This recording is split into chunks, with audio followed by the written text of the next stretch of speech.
datang di Niar Nata, Siniar Nada dan Kata. Assalamualaikum warahmatullahi wabarakatuh. Salam sejahtera untuk kita semua. Salam Om Swastiastu, Namo Buddhaya, salam kebajikan, Rahayu. Perkenalkan, saya Ahayu Normalitasari yang akan menemani teman-teman semua sebagai host selama berlangsungnya podcast ini. Harapan saya teman-teman bisa menyimak sampai akhir ya, karena hari ini saya dan beberapa narasumber di sini akan membahas proyek yang sangat menarik ya, yaitu program Inovasi Seni Nusantara. Mungkin saya akan memberikan sedikit pengantar dari program ini, yang mana proyek ini itu berangkat dari suatu kegelisahan, yaitu kurangnya minat baca puisi, terutama pada generasi muda. Tapi generasi muda ini cukup dekat dengan musik dan tradisi lisan gitu. Maka dari itu program Inovasi Seni atau PISN ini berusaha untuk menjembatani, memberikan solusi dengan cara mengkolaborasikan kedua aspek tersebut, yaitu aspek puisi dan musikal. Nah, menarik bukan? Tentu saja saya tidak sendirian untuk membahas ini. Sekarang kita sudah bersama 3 narasumber yang super keren ya. Di sini ada Mas Wisnu. Beliau ini Kepala Seksi Monitoring dan Evaluasi Dinas Kebudayaan Daerah Istimewa Yogyakarta, dan juga kontribusinya di program ini yaitu sebagai komposer. Luar biasa sekali. Halo Pak Wisnu. Halo Mbak Lita. Di sini juga ada Kak Jemi. Beliau seorang penyair yang salah satu puisinya itu dipilih untuk dikomposisi. Nah, beliau juga sekarang menjabat sebagai Ketua Jejak Imaji ya, komunitas sastra di Yogyakarta. Ya. Halo Kak. Halo. Dan di sini juga ada Kak Bayu. Beliau seorang pegiat sastra yang dulu juga pernah menjadi ketua di Jejak Imaji ya Kak. Oke. Halo Kak. Halo. Oke. Ini tadi adalah narasumber yang akan menemani saya hari ini membahas proyek yang sangat menarik itu tadi ya. Obrolan kita mungkin bisa dibawa santai aja karena suasana malam hari ini tuh juga cukup enak dibawa santai ya. Hujannya rintik-rintik, nggak terlalu deras, cukup sejuk tapi nggak terlalu dingin ya. Nggak tapi semoga dingin. obrolan kita bisa hangat ya. Siap. Amin. Sebelumnya saya tuh penasaran nih, awalnya tuh gimana sih kok bisa muncul gagasan harus banget puisi itu diselamatkan lewat musik? Itu gimana nih? Mungkin dari Pak Wisnu selaku komposer ya di proyek ini bisa menjelaskan. Kemudian lanjut dari perspektif Kak Jemi dan Kak Bayu, mungkin dari Pak Wisnu dulu gimana? Oke, baik. Pertama, ceritanya tuh ketemu dengan seseorang namanya Pak Daniel. Beliau adalah staf pengajar ya di ISI Yogyakarta, terutama di jurusan seni musik.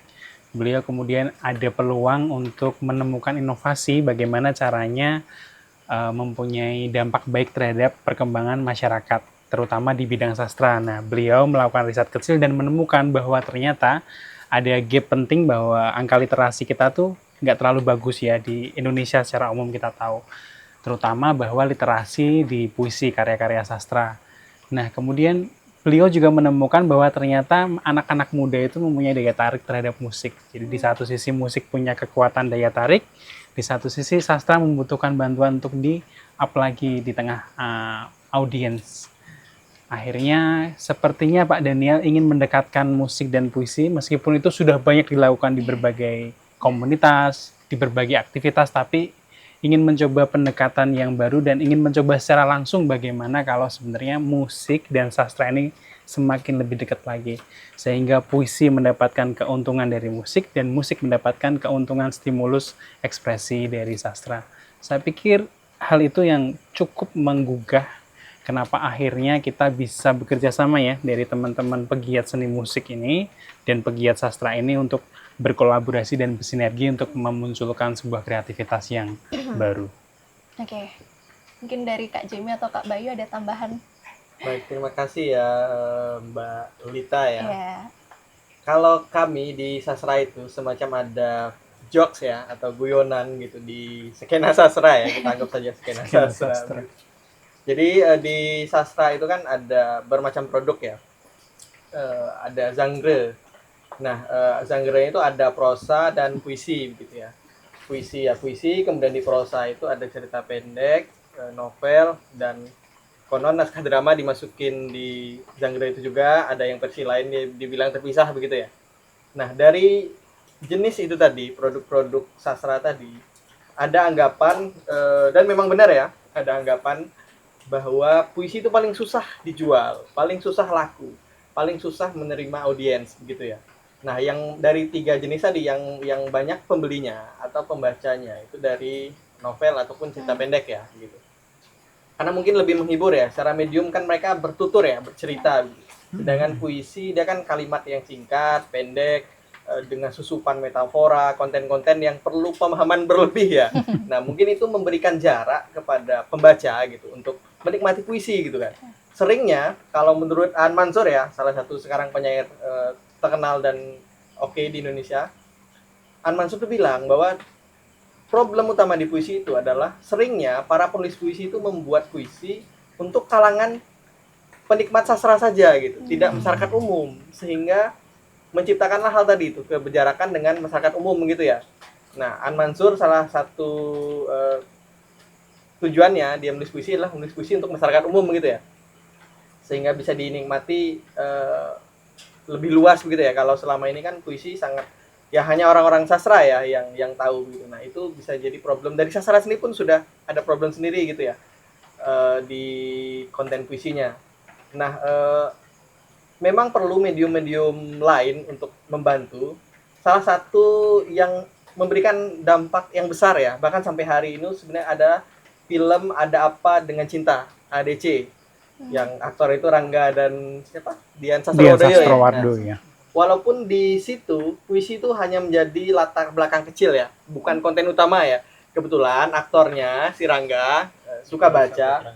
Oh iya betul ya, Nikola Saputra, atau nama tokohnya Rangga itu ya, dia suka baca sastra terutama puisi ya. Nah, itu akhirnya karena dia terkenal kemudian filmnya dinikmati oleh generasi muda, orang jadi ke-trigger ya, kepancing untuk puisi itu keren loh ternyata. Jadi identik semenjak film itu muncul anggapan bahwa puisi itu keren gitu. Orang yang baca puisi itu keren, cool, ganteng seperti Rangga di film itu ya gitu. Walaupun tidak selalu gitu. Nah, film itu cukup membantu bahkan sampai hari ini ya. Dampak film itu di dunia sastra tuh cukup besar sekali ya. Nah, di ADC 2 itu yang puisi yang dibacakan Rangga ketika sudah dia di New York itu puisi Aan Mansur tadi yang bikin. Kalau yang di ADC 1 bukan gitu. Nah, kukira memang perlu medium-medium lain untuk mengenalkan puisi. Setauku ya di Indonesia itu belum ada film yang konten utamanya dari puisi. Biasanya puisi hanya dari latar-latar kecil aja gitu. Kalau di luar negeri kan biasa tuh film tokohnya memang penyair gitu, diangkat tadi kisah nyata seorang penyair.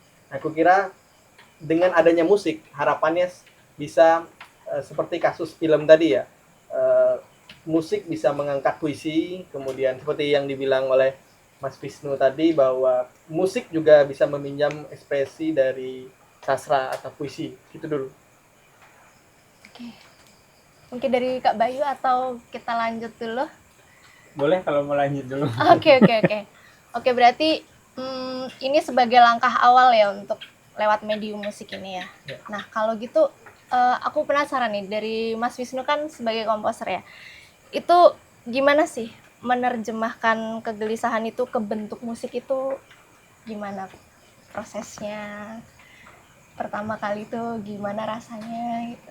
Kegelisahan puisinya atau kegelisahan atas Kegelisahan kurang minat baca terus berkarya dari kegelisahan itu gimana sih rasanya? Oh, aku berkarya dari sebuah kegelisahan nih gitu. Betul menarik ya pertanyaannya. Karena bagaimana kemudian kita merespon kegelisahan itu sebagai komposer. Memang kebetulan karena komposer musik ini memang tugasnya merangkai bunyi ya. Iya. Tetapi sebenarnya sastra puisi pun juga sebenarnya merangkai bunyi juga. Kalau kita ingat Joko Pinurbo, sebenarnya kita bermain-main dengan kata gitu. Sebenarnya sama juga kata bagi kami sebenarnya bunyi juga. Jadi sebenarnya sangat potensial sekali untuk bisa bagaimana mengekspresikan sastra puisi ini menjadi musik sangat potensial sekali. Nah, bagaimana kemudian menerjemahkan ini? Tentu saja ada beberapa jalan.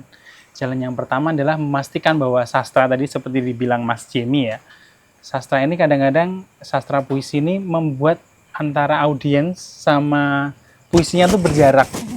Nah, berarti kan tugasnya musik di sini adalah menjembatani ini supaya jaraknya menjadi lebih dekat. Caranya seperti apa? Nah, caranya dengan idiom-idiom musik yang selama ini bisa dikenal dengan lebih mudah. Misalnya kita, teman-teman musik itu sangat familiar dengan yang namanya harmoni, sangat familiar dengan yang namanya ritme, sangat familiar dengan namanya melodi. Nah, melalui unsur-unsur musik inilah yang membuat supaya kegelisahan ini, supaya jarak yang dibilang Mas Jimmy tadi, jarak antara puisi sama audiens ini semakin dekat, sehingga bisa menemukan. Nah, nanti kata kuncinya munculnya di mana? Nanti kata kuncinya kalau di kasus interpretasi saya, itu yang saya gunakan adalah emosinya. Jadi supaya audiens itu bisa mendapatkan emosi dari puisi itu. Jadi merasa lebih dekat, merasa lebih intim, merasa lebih familiar. Saya pikir itu jalan untuk menerjemahkan supaya kegelisahan ini akhirnya bisa terjawab. Luar biasa teman-teman. Kalau dari sisi artistik nih Kak Bayu kan memberikan ide juga kan. Nah itu gimana Kak supaya terasa di panggung nanti? Sebelumnya saya ingin cerita dulu ya, menyinggung juga dengan pertanyaan pertama tadi. Gitu. Saya kira program ini satu langkah yang cukup patut untuk diapresiasi begitu. Karena sebelum pandemi atau kisaran 2012 atau 2015 ke atas itu, sebelum pandemi,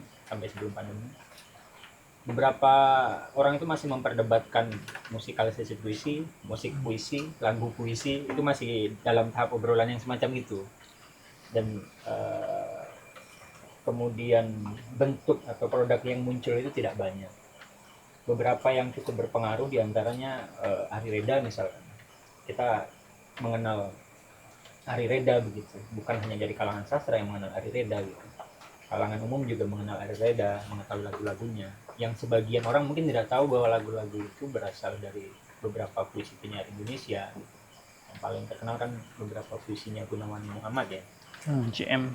GM. Nah, tapi ya tadi masih ada jarak, seolah masih ada jarak juga dengan masyarakat begitu. Teks puisi ini dengan masyarakat itu masih ada jarak.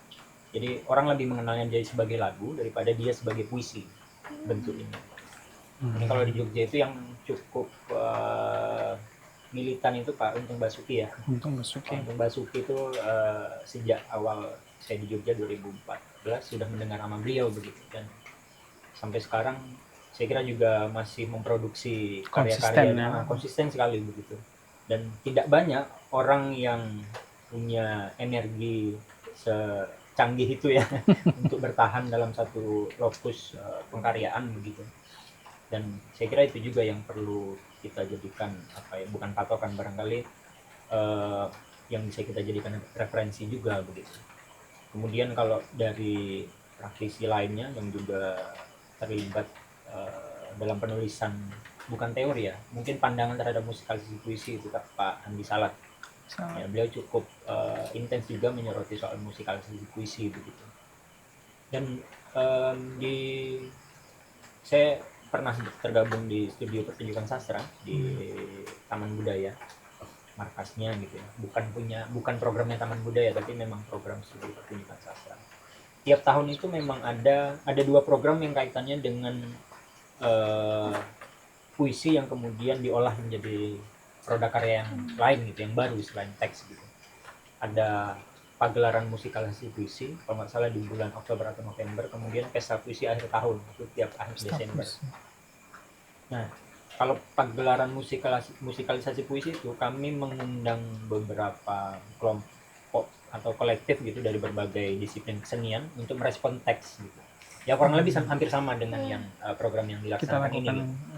Jadi waktu itu bersama Mas Latif kami mengurasi beberapa puisi dari beberapa penyair sesuai tema ya waktu itu, untuk kemudian direspon.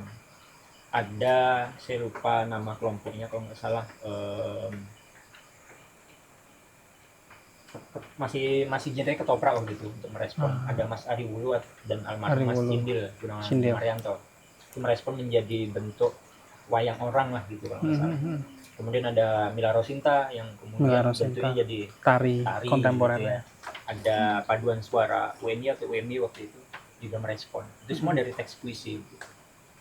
Nah, sebetulnya banyak yang bisa dieksplor dari teks ini sebetulnya gitu. Tapi kemudian kesadaran itu kan muncul hanya dari ruang-ruang kecil gitu. Tidak kemudian menjadi kesadaran bersama bahwa teks puisi ini masih bisa diolah lagi loh sebenarnya. Seperti yang Jenny bilang tadi, bahwa banyak karya yang diangkat atau diadaptasi itu kebanyakan memang dari cerpen atau dari novel ya.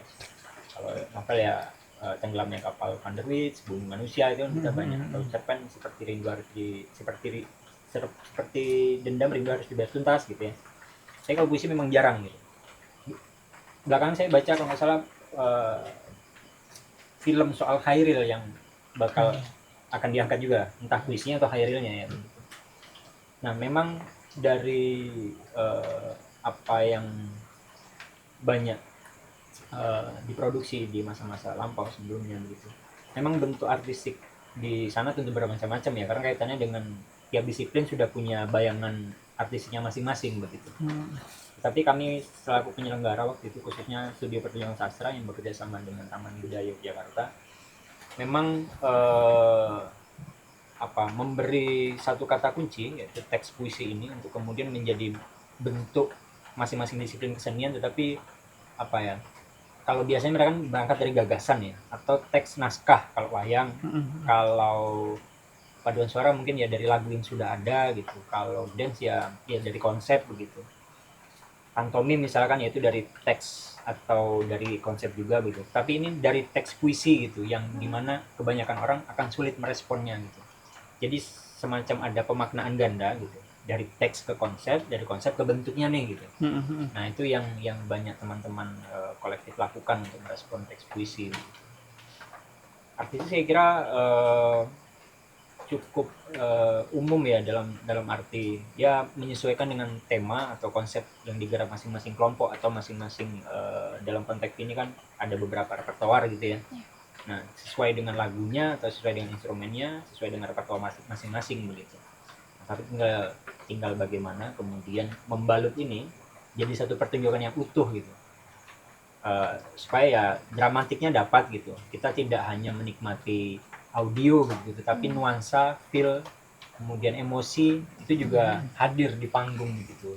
Bentuknya mungkin audio gitu, tetapi feel ini kan ada sesuatu kimia yang bekerja ya antara panggung dan penonton ya. Ada audiens. Nah ini yang saya kira menarik justru gitu, karena memang teman-teman yang menggarap juga sudah expert di bidangnya masing-masing gitu. Saya kira juga menjadi sesuatu hal yang menarik. Kemudian juga ya secara tidak langsung endorse puisi yang kalau kata teman-teman tadi ini nggak laku di pasar gitu.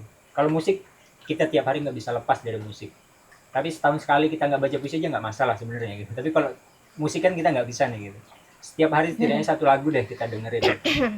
Nah, tapi kalau puisi ini sesuatu hal yang beda memang gitu. Kalau Jamie bilang tadi entah eksklusif atau terpinggirkan sama sekali justru gitu, karena memang tidak banyak yang menyentuh ke sana. Perlombaan pun kebanyakan baca puisi gitu, ekspresinya ekspresi lisan ya. Tapi untuk ditonton itu tidak semenarik ketika kita menonton musik gitu. Ya kalau kemudian perorangan dalam arti orang yang membaca puisi tepat memaknai teks gitu, karena dia pembacaan langsung ya. Sementara kalau musik ini kan layernya banyak nih. Dari saya kurang paham, tapi dari melodi, dari entah ketukan, entah apanya begitu, ada sesuatu yang lebih banyak untuk bisa kita interpretasikan dari hanya sekedar teks yang muncul atau teks yang dibacakan gitu. Nah ini saya kira menjadi sesuatu hal yang ya patut ditunggu begitu, bagaimana hasilnya nanti. Ya kalau lagi saya tekankan bahwa untuk artis memang perlu disesuaikan dengan masing-masing puisi atau konsep instrumennya masing-masing. Terima kasih Kak Bayu. Ya. Sebelumnya aku penasaran nih, kan ini bekerja sama dengan Jejak Imaji ya.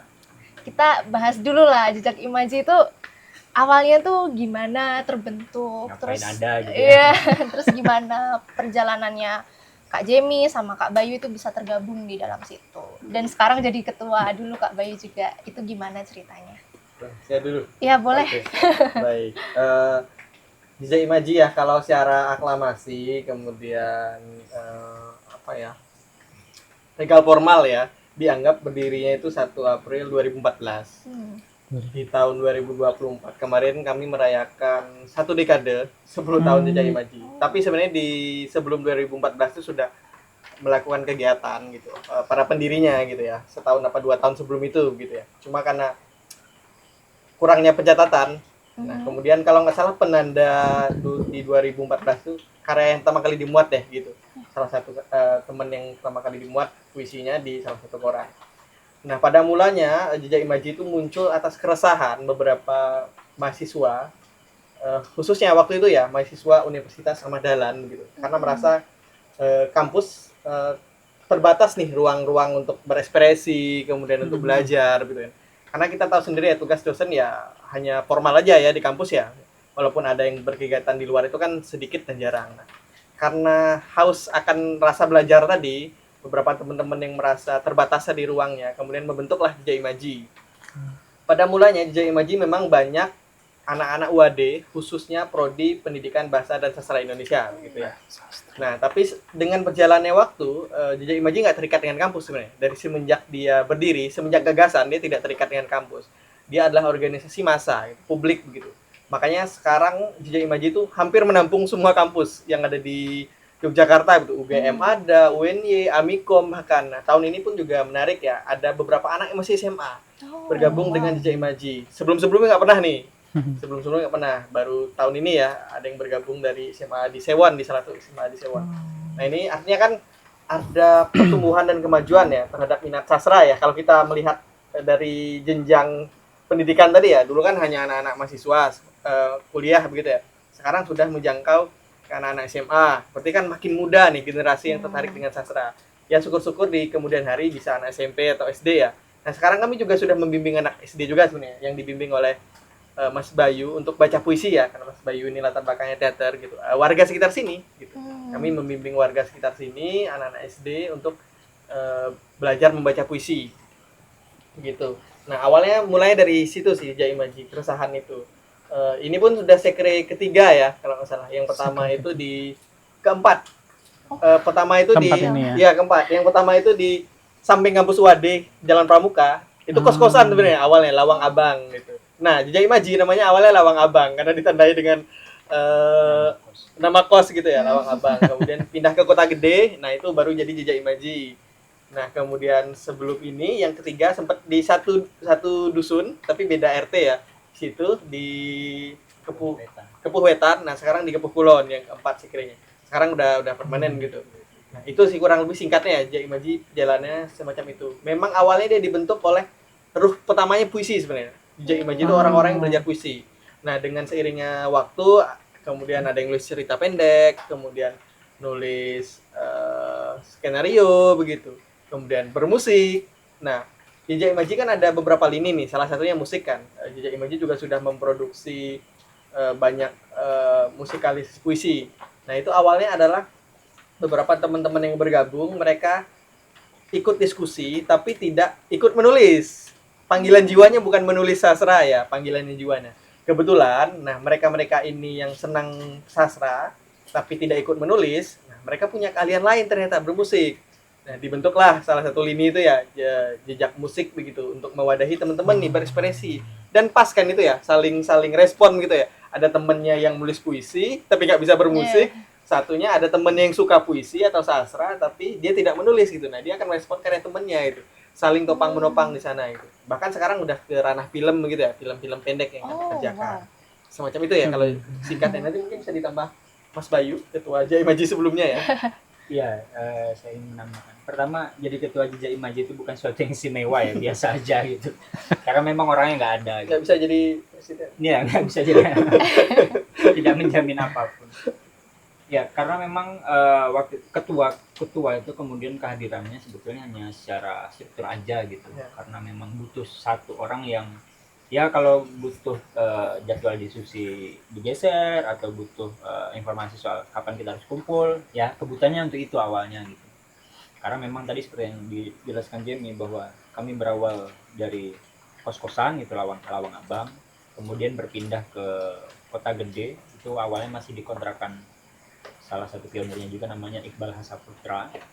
Di rumah beliau waktu itu sempat tidak genap 1 tahun tapi di sana, kemudian pindahlah ke kota gede yang nggak jauh juga dari situ dan itu cukup lama sampai 2017 atau 2018 kalau nggak salah. Nah disitulah kami aktif berdiskusi, kami diskusi setiap Senin sore. Kalau tadi Jamie katakan baruhnya puisi, ya benar.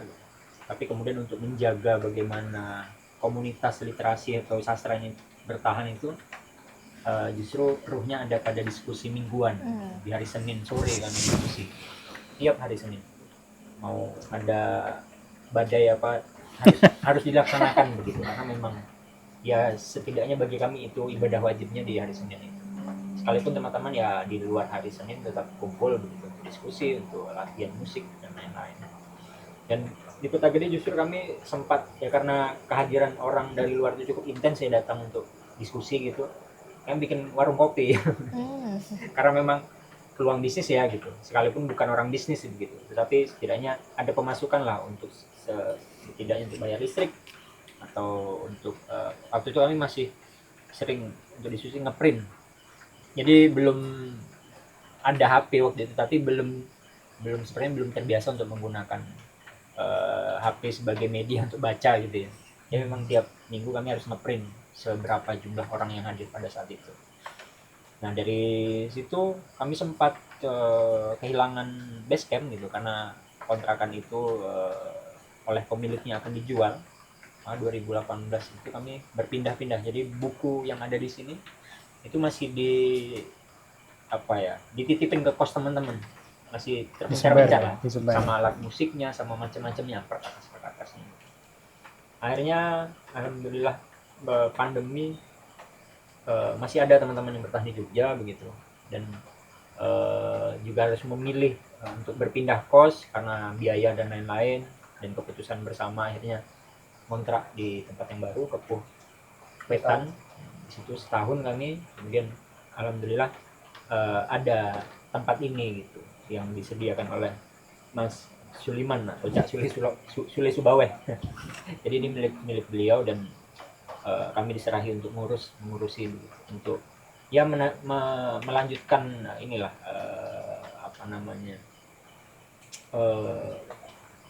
ngurusi sastra, ngurusi teman-teman yang ingin terlibat di dalamnya. Setidaknya itu setidaknya itu sampai setahun atau 2 tahun setelah pandemi begitu. Nah kemudian dari situ waktu itu ketuanya Mas Toto, kemudian pergantian ke saya. Nah ketika pandemi kan susah ya karena memang jarak generasi itu terpotong jauh sekali gitu. Kalau dulu kan kita dengan kampus itu sangat dekat, sekarang tuh sulit. Akhirnya mau diadakan diskusi mingguan itu susah, orangnya itu saja. Yang mana pada saat itu teman-teman sudah ada yang kerja, sudah ada yang nikah gitu. Jadi kadang diskusi itu cuma 3, 4, 5 orang aja gitu. Akhirnya buatlah program kelas menulis. Harapannya supaya ada yang datang sini, ada yang mau belajar, dan ya alhamdulillah ini sudah berjalan 3 bulan atau 4 bulan diskusi mingguan berjalan lagi. Ya intinya ya untuk menjaga, kalau kami mengatakannya ya denyutnya tetap ada begitu. Denyut kebudayaan. Ya karena nggak ada yang ngurusin sastra gitu, siapa yang mau ngurusin sastra kan? Ya. Keren juga ya Kak Jamie dan Kak Bayu ini benar-benar merintis gitu ya. Dan bukan pewaris. Perintis ya. Dan mungkin teman-teman yang nonton tuh bisa juga ya join ke sini, datang-datang main gitu. Sangat boleh. Nah, itu sebetulnya jadi persoalan juga bagi teman-teman di luar ya, bukan kami. Karena teman-teman di luar itu banyak yang menanyakan gimana caranya gabung. Karena kami tidak pernah open recruitment, tidak ada pernah buka pendaftaran. Berarti gitu. bisa langsung datang aja ya? Nggak bayar juga gitu. Makanya kelas itu salah satu upaya sebetulnya untuk menjembatani teman-teman yang bertanya tadi tuh, gimana caranya gabung gitu loh. Karena kan buat kelas supaya yang gabung ada jembatan lah, nggak tiba-tiba datang mungkin sungkan ya. pun terlepas dari itu, kalau teman-teman yang dari luar ingin bergabung ya silahkan gitu. Datang ya teman-teman, bisa. Iya. Ya, Menarik banget ini komunitas sastra di Jogja ini. tiap minggu datang. pagi jam 9 kami mulai diskusi. Iya. Setiap pagi. Silakan kalau mau hadir. Semoga makin banyak peserta di Amin. sini ya. Mbak Lita katanya mau ikut gabung juga ya dengan Jaya Imaji ya Mbak Lita ya. Nanti ya saya lihat jadwal-jadwal ya. Tapi menarik sih, saya juga tertarik sih sebenarnya. Oke. Balik lagi nih ke puisi nih. Kak Jamie kan salah satu yang terpilih ya dari 12 puisi itu. Gimana perasaannya? Pilih itu. Oke. Sebenarnya perasaannya sampai sekarang mengganjal ya. Seperti yang Lita ketahui dari awal ya, dan Mas Lintang juga. Jadi pada mulanya Mas Daniel itu kan ingin full nih mengangkat dari buku puisi saya ini utuh kan gitu kan. Ya. Cuma waktu itu saya tidak memberikan jawaban karena posisi saya yang rumit begitu, di satu sisi ketua, di sisi lain adalah penulis ini, untuk menghindari nepotisme lah ya, bahasa kerennya ya, menghindari nepotisme. Saya tidak memberikan jawaban ke Mas Daniel gitu. Nah, saya menyarankan ke Mas Daniel untuk dilemparkan ke forum. Nah, kemudian teman-teman isi datanglah ke Jejak Imaji, kita rapat di sini waktu itu. Nah, setelah menerima masukan ini itu sana sini, akhirnya diputuskan karena ini kolektif ya, Jejak Imaji ini kan kolektif begitu.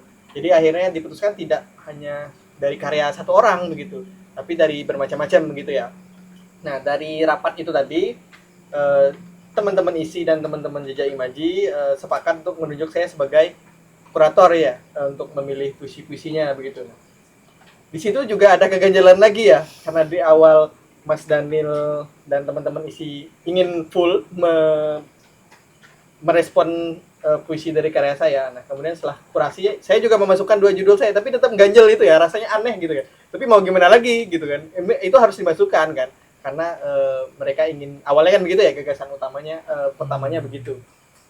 Kemudian pertimbangannya kenapa saya memasukkan puisi saya, karena jadi setelah teman-teman isi pulang, nah kami rapat kecil ya. Waktu itu ada Sule Subaweh, saya, Risian Dawu Abdullah, Wakil Ketua Jejak Imaji, dan Ayu Aji Setiawan. Gitu. Kami sepakat gitu. Yang diutamakan dulu adalah yang sudah punya buku tunggal. Oke, buku tunggal. Nah, yang punya buku tunggal waktu itu adalah Iqbal Hasaputra, saya, kemudian Ilham Robani. Nah, dari tim kecil tadi, mereka menyerahkan sepenuhnya kepada saya untuk memilih. Nah, karena dari rapat isi sebelumnya ada gagasan atau bayangan ya waktu itu untuk mengangkat puisi-puisi etnik begitu ya, yang dari bermacam latar belakang kesukuan atau kebudayaan gitu. Dan itu pas sekali ya dengan Jejak Imaji. Lagi-lagi selain beragam kampus mahasiswa yang tergabung di sini, kami juga beragam dari kedaerahannya ya, macam-macam. Nah, dari 12 puisi akhirnya saya memutuskan menyetorkan 12 puisi ya. Dari Ilham Robani itu ada 2 puisi, saya 2 puisi, sisanya itu 1 puisi gitu ya. Nah, kemudian dari 12 judul itu saya rapatkan lagi dengan tim kecil tadi, yang 4 orang tadi. Mereka sepakat dengan apa yang saya pilih, 12 judul itu. Kemudian setelah itu kami bertemu, saya dengan teman-teman isi bertemu, Mas Daniel dan kawan-kawan. Saya hanya berhenti sampai situ, 12 judul tadi. Seberapa yang dipilih, kemudian judul apa, penulisnya siapa, itu sepenuhnya wewenang dari teman-teman isi gitu. Saya tidak terlibat lagi di sana. Nah, itu cukup leganya ya gitu. Artinya kan saya tidak sampai akhir ya gitu ya. Terus juga masih ada peluang bahwa saya tidak terpilih gitu kan gitu ya. Nah, kemudian setelah dikabari beberapa hari oleh Mas Daniel dan kawan-kawan, terpilihlah 5 puisi oleh teman-teman isi ya. Yang pertama itu puisi saya sendiri yang berjudul Yang Tidak Mereka Bicarakan Ketika Mereka Berbicara Tentang Cinta. Itu dengan komposernya Mas Yoga, Mas Daniel, Pak Sagap, dan Mas Lukman gitu. Itu dari buku ini ya, buku tunggal yang merah ini. Kemudian ada Ahmad Sudiono Effendi, Romansa Sakera dan Marlena. Kontennya Madura. Itu dari buku antologi bareng-bareng. Ini antologi pertama kami Jejak Imaji setelah 10 tahun, Apontur. Ini dari generasi awal yang bahkan tidak ada lagi di Jogja sampai generasi yang terbaru gitu ya. Oh ya, terlewat ya. Kalau yang saya tadi kontennya Sumatera ini. Kontennya Melayu, Tionghoa gitu, Sumatera. Kemudian Ahmad Sudiono Effendi tadi Romansa Sakera, kontennya Madura. Kemudian yang ketiga itu Ilham Robani dari buku Mempelajari Sesilah Api. berjudul Pledoi Mandalika. Ini kontennya Sasak atau Lombok. Kemudian ada Ardi Suryantoko, Anak-anak Angin 1, kontennya tentang Dieng, Jawa, dari buku antologi Oranye. Ini antologi kampus sebenarnya, prodi di kampus Universitas Ahmad Dahlan. Tapi 90% anak imaji sebenarnya yang di sini ya. 90%. Ya, ini 2013, ini salah satu buku tertua gitu yang merekam karya Jaya Imaji awal-awal ya. Kemudian yang terakhir, yang kelima, Hendrik Epriyadi, Selemparan Batu Babang Mova. Itu tentang kontennya Ternate atau Maluku, dari buku Apontur juga. Nah, jadi itu full ya, dari Sumatera sampai Maluku ya, dari barat sampai timur begitu ya. Yang terlewat adalah Kalimantan ya. Tidak ada dulu anggota Jaya Imaji yang dari Kalimantan, tapi dia sebagai vokalis gitu ya, bukan sebagai penulis puisi. Jadi sehingga tidak ada konten Kalimantan, tapi di luar itu lengkap ya. Jawa berarti ada berapa ya? Konten Jawa ada, konten Sumatera 1, Jawa 1, Madura 1, Lombok 1, kemudian Timur 1 gitu. Untuk prosesnya begitu, Mbak Lita. Oke, dari 12 puisi itu dipilih berapa, Kak? 12 Dari puisi. 12 puisi mungkin yang dimasukkan dalam opsi Maksudnya? opsi untuk dipilih sebagai dikomposisikan. Langsung 12 itu? Itu kan masih Ya. dipilih lagi ya, diseleksi. 5 berarti. Ya, 5. Oh Diambil. ya, dari 12 judul yang saya serahkan, Ya. teman-teman isi memilih 5 judul. Oh. Nah, itu yang memilih itu berarti diserahkan ke komposernya atau Saya kurang tahu ya. Kalau dari info dari Mas Daniel ya gitu. Saya kan menyerahkan ke Mas Daniel ya selaku ketua program. mungkin Pak Wisnu Ya, mungkin bisa sebagai berbagi. komposer ini Ya, kan. siapa tahu memang semacam itu alurnya ya. Bapak memilih ya berarti. Oke. Nah, kemarin puisi yang Bapak pilih itu apa nih judulnya dari 12 itu tadi? Judulnya ya, itu seperti yang disampaikan Mas Jimmy tadi, saya memilih puisi karya Mas Ardi Suryantoko berjudul Anak Angin 1. Mungkin saya mau tanya dulu kan, Pak Wisnu ini bekerja di Dinas Kebudayaan ya. Itu membagi waktunya gimana? Sampai sekarang masih aktif dalam berkarya sebagai komposer itu. Setahu saya kan bekerja di dinas itu kan padat ya Pak. Tadi saja waktu saya hubungi, saya baru selesai acara jam 5 mungkin. Ya dari situ saya membayangkan, ini bagi waktunya gimana Pak Wisnu ini dalam mengkomposisi itu gimana Pak? Oh, untuk mengerjakan ini ya. Iya. Sebenarnya kalau waktu tuh pasti sama ya, 24 jam ya Mas ya. Kalau mau sehat 8 Kecuali jam orang Madura tidur. ya, 25 jam. Dia bisa panjang ya. Sebenarnya cuma manage aja sih, manage energi, dan kan ini kan ruang yang asik juga sebenarnya. Di Jogja kebetulan jarak itu dekat antara tempat kerja, tempat ketemu komunitas, ini bukan masalah gitu loh untuk lari ke sana ke sini. Sampai hari ini masih bisa menemukan kenyamanan untuk membagi waktu itu. Ya pintar-pintar kita aja mencari celah. Pintar-pintar aja, pokoknya kerjaan kantor sudah beres, semua beres, kemudian di rumah masih bisa untuk memproduksi musik, masih ada waktu untuk diskusi dengan teman-teman muda yang aktif seperti ini. Saya pikir ini saling mengisi ya, kerja di kantor nanti bisa untuk mensupport saya berkarya bisa menyupport energi positif saya untuk bisa kembali ke kantor lagi, untuk mengabdi kepada masyarakat, untuk memberikan pelayanan kepada orang banyak. Saya pikir itu pasti bisa dilakukan juga teman-teman juga. Pokoknya karena udah seneng ya Mas ya, jadi energinya tuh beda Mbak. Udah ada saving energi sendiri di situ gitu. Jadi sih. meluangkan waktu ya, dan Iya, memang itu komit juga ya. dilandasi rasa cinta terhadap Rasa musik cinta juga. terhadap tanah Nah, air. Itu sejak kapan sih Pak Wisnu untuk masuk dalam dunia musik itu, sampai secinta ini dengan musik dan meluangkan waktunya untuk tetap membuat komposisi di tengah kesibukan yang dar-der-dor. Menarik ya pertanyaannya. Sejak kapan mulai senang musik? Saya lupa juga, tapi waktu saya kecil tuh ikut paduan suara anak-anak. Sudah mulai diperkenalkan, tapi saya belum sadar betul bahwa saya tuh senang banget sama musik. Kemudian waktu SMP, waktu itu saya kayak minta mama saya, ibu saya, kalau nilai saya bagus nanti saya minta dibelikan PlayStation ya, karena paling asik ya PlayStation. Iya. Tapi sayang sekali sama mama saya tuh tidak dibelikan PlayStation, tapi dibelikan gitar. Dan dikursuskan gitar. Pada waktu itu saya kayak kecewa loh, kok dibeliin gitar ini. Apain itu. Tapi akhirnya dikursusin gitar, terus seneng tuh main gitar, senang. Kemudian waktu SMA, ada kesempatan untuk belajar main biola dan main Oh. organ. Kemudian SMA saya cukup kreatif juga, jadi ada ruang sastra di sana. Kami ada namanya antrak namanya itu anak sastra gitu. Antras namanya. Itu komunitas juga, sering bikin lagu dari puisi-puisi, sering nulis puisi ada di situ. Kemudian semakin senang musik, semakin bisa komposisi juga ada ruang. Kemudian masuk isi itu. Masuk isi dan ada jurusan bukan jurusannya, namanya dulu waktu itu minat utama komposisi. Jadi saya rasa ini kayak senang banget nih, sudah saya senang di situ. Ternyata deket rumah juga kampusnya, jadi segala sesuatunya tuh alam semesta mendukung lah. Awalnya nggak seneng ya, tiba-tiba jadi seneng. Jadi seneng banget sampai nggak bisa lepas, bahkan sampai hari ini masih kerja, tetapi juga komposisi menjadi bagian dari hidup saya lah itu. Udah. Ya kadang hidup Rezeki. emang tidak terduga ya. Nih ya banyak Dari tidak terduganya. gitar yang awalnya kok dibeliin sampai sekarang jadi timbul cinta gitu. Asik gitu Mbak Lita.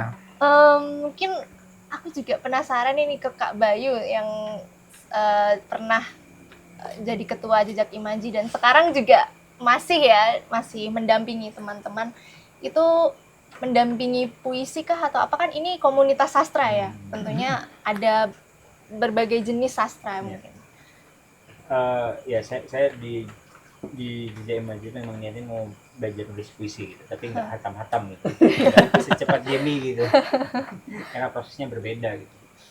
Karena saya nggak cuma di sastra gitu, di teater ya juga gitu, di film dia juga gitu. Jadi kalau bahasa Jawa ngabei gitu ya. Ngabei. Ya jadi nggak fokus gitu. Terlalu banyak hal yang ingin saya pelajari gitu. Karena saya berasal dari daerah gitu, dari Riau gitu, yang mana latar belakang sosial masyarakat saya itu apa ya, nggak begitu update dengan pendidikan gitu. Ya, ketika masuk ke Jogja itu rasanya semua ingin dipelajari begitu. Makanya lebih banyak di luar kampus daripada di kampus. Doraemon ya? Iya. Aku ini begini, begitu ya? Iya, jadi memang persinggungannya ya kemudian itu tadi saya di SPS, kemudian diajak kesana kesini, kenal beberapa tokoh sastrawan, seniman, budayawan begitu. Ya hanya tahu saja begitu. Nah dari situ banyak hal yang kemudian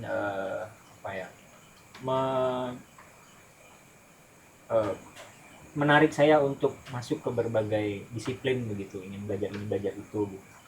Tapi lagi-lagi ya karena badannya hanya satu, waktunya tadi 24 jam, jadi nggak semuanya bisa dikerjakan begitu. Ya memang harus fokus satu atau dua saja. Jadi karena itu juga kemudian memang agak terlambat begitu. Dan di sisi lain ya tentu saja harus mengisi perut tiap harinya begitu ya. Nah kalau di Jejak Imaji saya justru lebih ini apa sebetulnya, kalau mendampingi itu bukan mendampingi yang betul-betul mendampingi sebetulnya, lebih ke manas-manasin aja teman-teman gitu. Cuman untuk jadi kompornya aja kalau di sini. Kompor ya. Karena kalau yang ya saya angkat di sini termasuk angkatan yang cukup tua kalau yang di sini ya. Karena tadi Jamie sebut ada anak SD soalnya gitu, ada anak SMA gitu. Jadi memang bagian saya itu bagian yang ngompor-ngompori. Kalau ada apa info soal perlombaan ya saya infokan begitu. Kemudian kalau ada diskusi mingguan ya selalu saya temani begitu. Beberapa hal yang sekiranya bisa saya bantu ya saya bantu. Karena memang basicnya di sini itu selain penulisan kan memang bagaimana memperbaiki struktur berpikir ya gitu. Nah itu kaitannya juga dengan nanti dengan karya sebetulnya. Nah tiap minggu kami ada yang nulis karya, kemudian ada yang mengulas. Nah saya lebih banyak intens pada ulasan-ulasan soal karya begitu, nemenin teman-teman untuk bikin esainya, bikin ulasannya begitu, karyanya bagaimana gitu.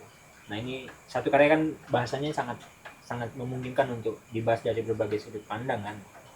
Nah hanya ngompori teman-teman untuk nyari kemungkinan itu, bagaimana karya ini bisa dilihat dari sudut pandang yang berbeda begitu. Kadang satu puisi kami kan diskusi dari jam 9 sampai menjelang zuhur gitu. Kadang bisa lanjut sampai sore karena obrolannya kemana-mana tadi itu. Ya di sisi lain memang di sini ya untuk pertarungan wacana juga, bacaan juga. Jadi kami di luar baca, di sini kami Sandingkan. Iya, kami bagikan ke teman-teman. Begitupun saya gitu, karena selama ini hanya nulis puisi, ya mungkin utama-utama ya sebagai film atau naskah drama begitu, tapi lebih banyak di puisi. Jadi semuanya tidak bisa tertuangkan ke puisi gitu. Jadi masih banyak yang di luar dan belum tercatat ini gitu. dan nggak ada waktu buat nulis, akhirnya saya cuma bisa keluar-keluar dari mulut saja gitu. Tapi itu juga sangat-sangat berkontribusi loh. Soalnya kalau nggak ada yang jadi support system juga, ya nanti. Ya mungkin bagian Iya. saya yang begitu-begitu ya. Mungkin karena ini ya, karena generasi lama tadi itu loh. Generasi lama kan selalu kan mental dulu nih. Yang penting mental, bodo amat jadi penulis atau enggak gitu. Bahasa kerennya buzzer sekarang. Mental gitu. Kalau sekarang teman-teman dikritik dikit puisinya, nanti ada yang minggu depan udah ikut diskusi gitu-gitu. Nah, kami juga sama Jamie dari mulai pindah di sini memang sepakat untuk kayaknya pola diskusi atau pola pendampingannya dibuat agak soft deh gitu. Jadi kayak harus mengikuti Iya. zaman ya. Karena kalau Jangan digabrak cara ya. kami yang dulu, bukan kami merasa gimana-gimana ya, tapi memang mungkin caranya aja berbeda. Ya, gitu. Pendekatannya udah berbeda. generasi. Kalau dulu kan selalu mentalnya dulu nih gitu. Wah, di puisi murah dimuat wes mandek we rasa nulis gitu-gitu lah. Jadi ada beneran yang nggak nulis gitu. Kalau Iya. sekarang nggak bisa gitu. Kita gitu Pulang ya, pulang. Hilang ya. beneran. hilang beneran. Gitu. Makanya polanya ya soft, tapi saya di balik itu ya tukang mempori tadi, bagian saya di situ sebetulnya. Berarti kakak ini juga ini ya, aku lihat ada di daftar opsi kurasi juga puisinya. Nah itu prosesnya itu gimana itu? Proses Selama- nulisnya atau Iya, proses nulisnya gitu. ya kalau itu sebetulnya puisi yang Oh. sudah agak lama sebetulnya gitu ya, cuman direproduksi, direvisi gitu. Ya diedit lah bahasanya gitu. Karena waktu itu kebutuhannya untuk antologi kan. Ya waktu itu kebetulan saya ketuanya, masa ya saya nggak Store. setor gitu. Kalau Kak Bayu ini tipe penulis yang kayak nulisnya tuh dari emosinya Aduh. dulu atau Emosi sesuai dulu dia. dengan imajinasi, Emosi jiwa dulu dia. Harus dibikin emosi. imajinasi atau emang mengkonsep yang oh ini aku mau menyampaikan Aduh. pesan yang seperti ini gitu. Ya, jujur Tipe saya- yang kayak gimana ya, itu? jujur saya agak malu disebut penulis, nggak pernah. Jamie penulis. Enggak, ya saya suka nulis aja gitu, bukan penulis ya. Apalagi penyair tentu saja bukan. Saya cuma senang saja gitu, senang karena lagi-lagi karena di daerah saya itu sastra itu berjarak sekali gitu. Jadi ketika di sini merasa senang sekali karena banyak referensi, banyak teman, banyak diskusi gitu. Saya belajar sejak awal itu memang karena latar belakang saya Melayu itu, Sumatera ya. Kecenderungannya memang kalau teman-teman UJI ketika masuk UJI Maji itu selalu membawa latar belakang budaya masing-masing begitu. Setidaknya untuk membedakan dari penulis yang ada di UJI Maji pada saat itu. Karakternya. Saya membawa latar belakang budaya Melayu, terutama Melayu Riau, salah satu pusat Melayu tertua juga ya gitu. Ya sampai sekarang saya masih membawa spirit Melayunya itu gitu. Mungkin kalau karena sudah lama di Jogja juga, akhirnya cara bahasa puisinya jadi lebih liris begitu. Jadi kalau puisi lama itu kan selalu rimanya selalu cantik gitu ya, terdengar asik gitu ya. Nah sekarang mungkin agak berbeda cara melihatnya karena sorry. Sudah banyak juga puisi yang dibaca, sudah banyak juga penyair yang coba dipelajari. Jadi kalau saya lebih ke ya konsep jelas sudah ada sejak awal gitu, tapi bagaimana kemudian merespon dengan wacana yang hadir saat ini gitu. Nah konsep kemelayuan saya sudah punya gitu, tapi kemudian untuk menerjemahkan ke dalam teks kan tidak bisa kemudian mengulang saja toh, mesti perlu ada pertimbangan dengan wacana yang saat ini berkembang begitu. Ya entah model apalah seperti itu, saya kurang paham juga. Tapi kalau soal imajinasi, emosi, mesti kalau orang nulis ya mesti imajinasi bermain, emosinya apalagi kalau nggak jadi puisinya emosi banget. Jadi nggak nulis. Emosi. Ya kurang lebih begitu. Jadi prosesnya hampir sama lah dengan ini. Saya tanggapi ya. Oke, Oke. boleh. Soal proses kurasi ya. Jadi kan seperti yang saya singgung di awal Iya. tadi kan ada ingin mewakili berbagai latar etnik ya. Nah kebetulan waktu itu di JJ Imaji ada 3 orang yang latar belakangnya Sumatera dan Melayu. Bayu Haji Setiawan Melayu Riau, kemudian Iqbal Hasaputra itu Melayu Belitung, saya Melayu Tionghoa Bangka begitu ya, dari sana. Nah dari 3 konten Melayu tadi, saya kurator ya waktu itu merasa bahwa puisi Bayu Haji Setiawan yang paling Melayu gitu ya, kontennya paling Melayu, kontennya kental sekali Melayunya. Makanya waktu itu ada puisi Iqbal Hasaputra tidak saya sertakan, walaupun dia sudah menerbitkan buku tunggal ya. Buku tunggal ya. Bahkan saya waktu itu berharap sebenarnya agar puisi si Bayu ini yang kepilih dari yang konten wilayah Sumatera ya, agar ganjel saya tadi hilang ya, yang soal nepotisme tadi, ternyata malah puisinya yang dipilih ya.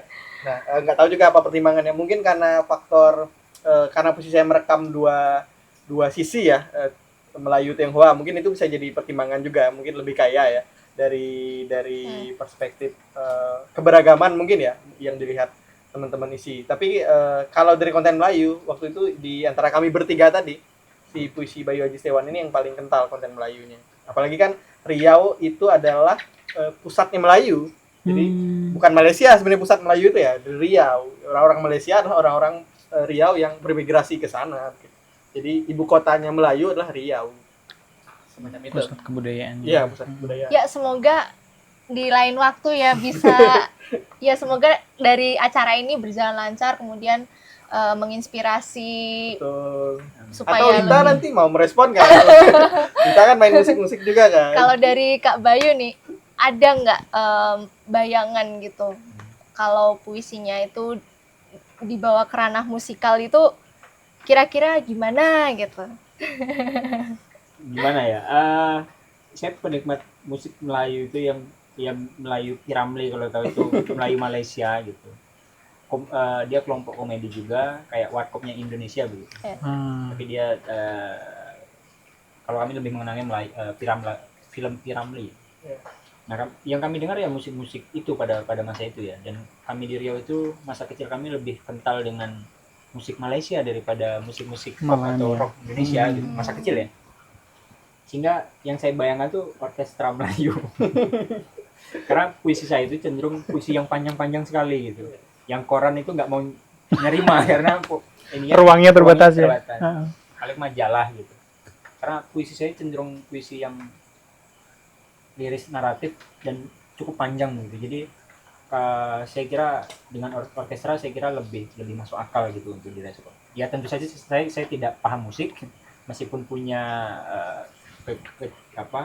cenderung senang mendengar musik, tapi kalau untuk menilai itu ya tentu saja yang lebih expert yang bisa menilai itu ya. Tapi kalau keinginan barangkali itu orkestra Melayu, saya selalu membayangkan sesuatu yang wah begitu. Semoga bisa terrealisasikan. Amin, dipertemukan dengan orang yang tepat gitu. Dengan Jodoh-jodohnya.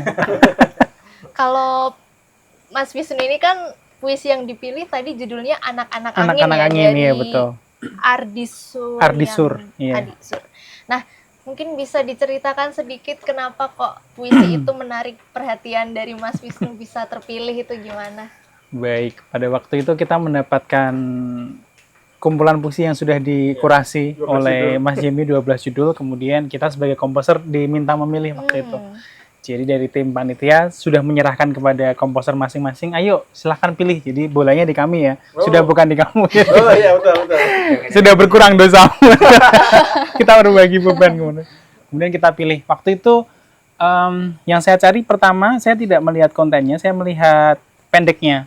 Oh, Iya, Karena- itu kalau nggak salah. Saya pengen pendek, kenapa? Karena supaya saya bisa kalau nanti dibikin lagu itu lebih gampang naruh suku kata ke nada itu paling gampang, paling masuk akal.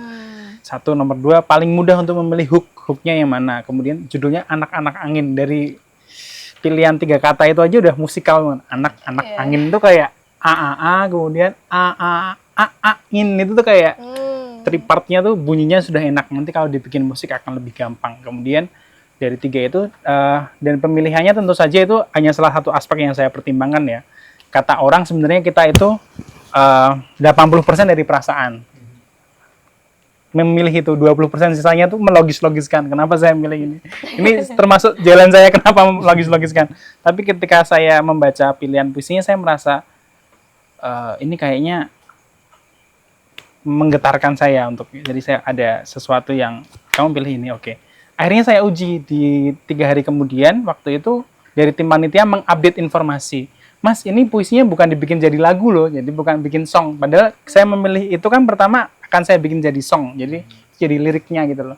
Ternyata pendekatannya nggak itu. Dari panitia bilang, ini pendekatannya, karya ini akan disulap jadi musik, dan akan menjadi iringan pembacaan puisi. Jadi fungsinya jadi berbeda geser gitu.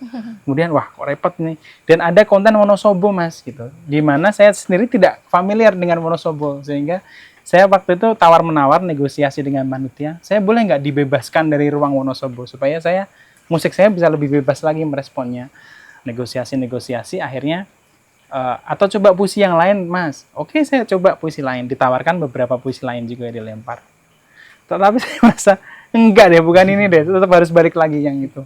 Akhirnya saya kembali lagi ke jadi ini sudah panggilan jiwanya. Kayaknya anak-anak angin ini emang sudah menjadi jodoh saya untuk event ini. Jadi secara perasaan gitu, secara logika seperti itu. Secara kenapa puisi ini dan semakin saya dalami dan ini butuh waktu ya Mbak ya untuk meyakinkan bahwa ini memang kayaknya untuk event ini saya harus menginterpretasikan puisinya Mas Andi Sur. Menarik sih Gitu. proses pemilihannya. Pemilihannya ya. Akhirnya menemukan jodohnya itu tadi anak-anak angin. Nah kalau puisinya Kak Jemi yang terpilih itu judulnya apa tadi Kak? Yang Panjang tidak ini. mereka Yang bicara. tidak mereka bicarakan Ah. ketika mereka bicara tentang cinta. Saya juga kadang lupa judulnya.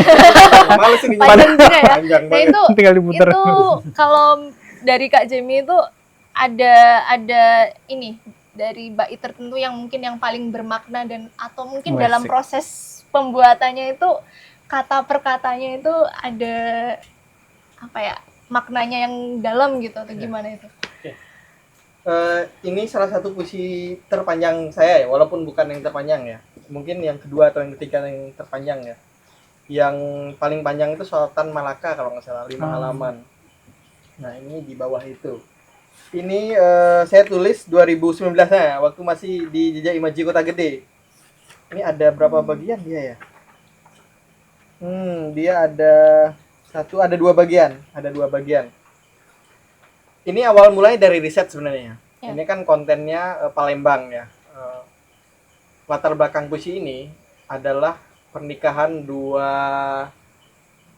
latar belakang kebudayaan berbeda itu. Siti Fatimah yang waktu itu mewakili Kesultanan Palembang dengan Tan Bun An yang konon bersejarah itu salah satu pangeran dari salah satu kerajaan di Tiongkok sana, Tiongkok daratan begitu ya. Nah, seperti pada umumnya ya, di sekarang aja pernikahan dua unsur yang berbeda ini kan masih agak sulit ya gesekannya di masyarakat ya sosial. Apalagi di masa itu ya, yang kurang lebih ada di abad ke-17 gitu ya, Kesultanan Palembang abad 4. Iya betul, abad 17 gitu. Itu kan pasti lebih rumit ya pergesekan perbedaan tadi ya. Dan itu terbukti gitu ya, perbedaan suku, kemudian wilayah, bahkan ini perbedaan negara ini ya, Tiongkok daratan dengan Kesultanan Palembang ya.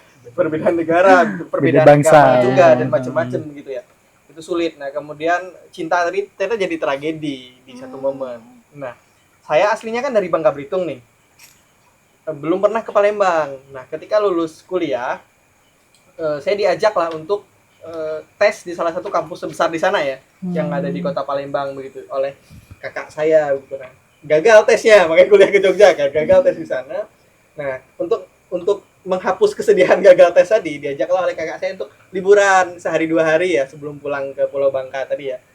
Nah, salah satu tempat yang kami kunjungi waktu itu adalah Pulau Kemaro. Jadi Pulau Kemaro itu pulau kecil di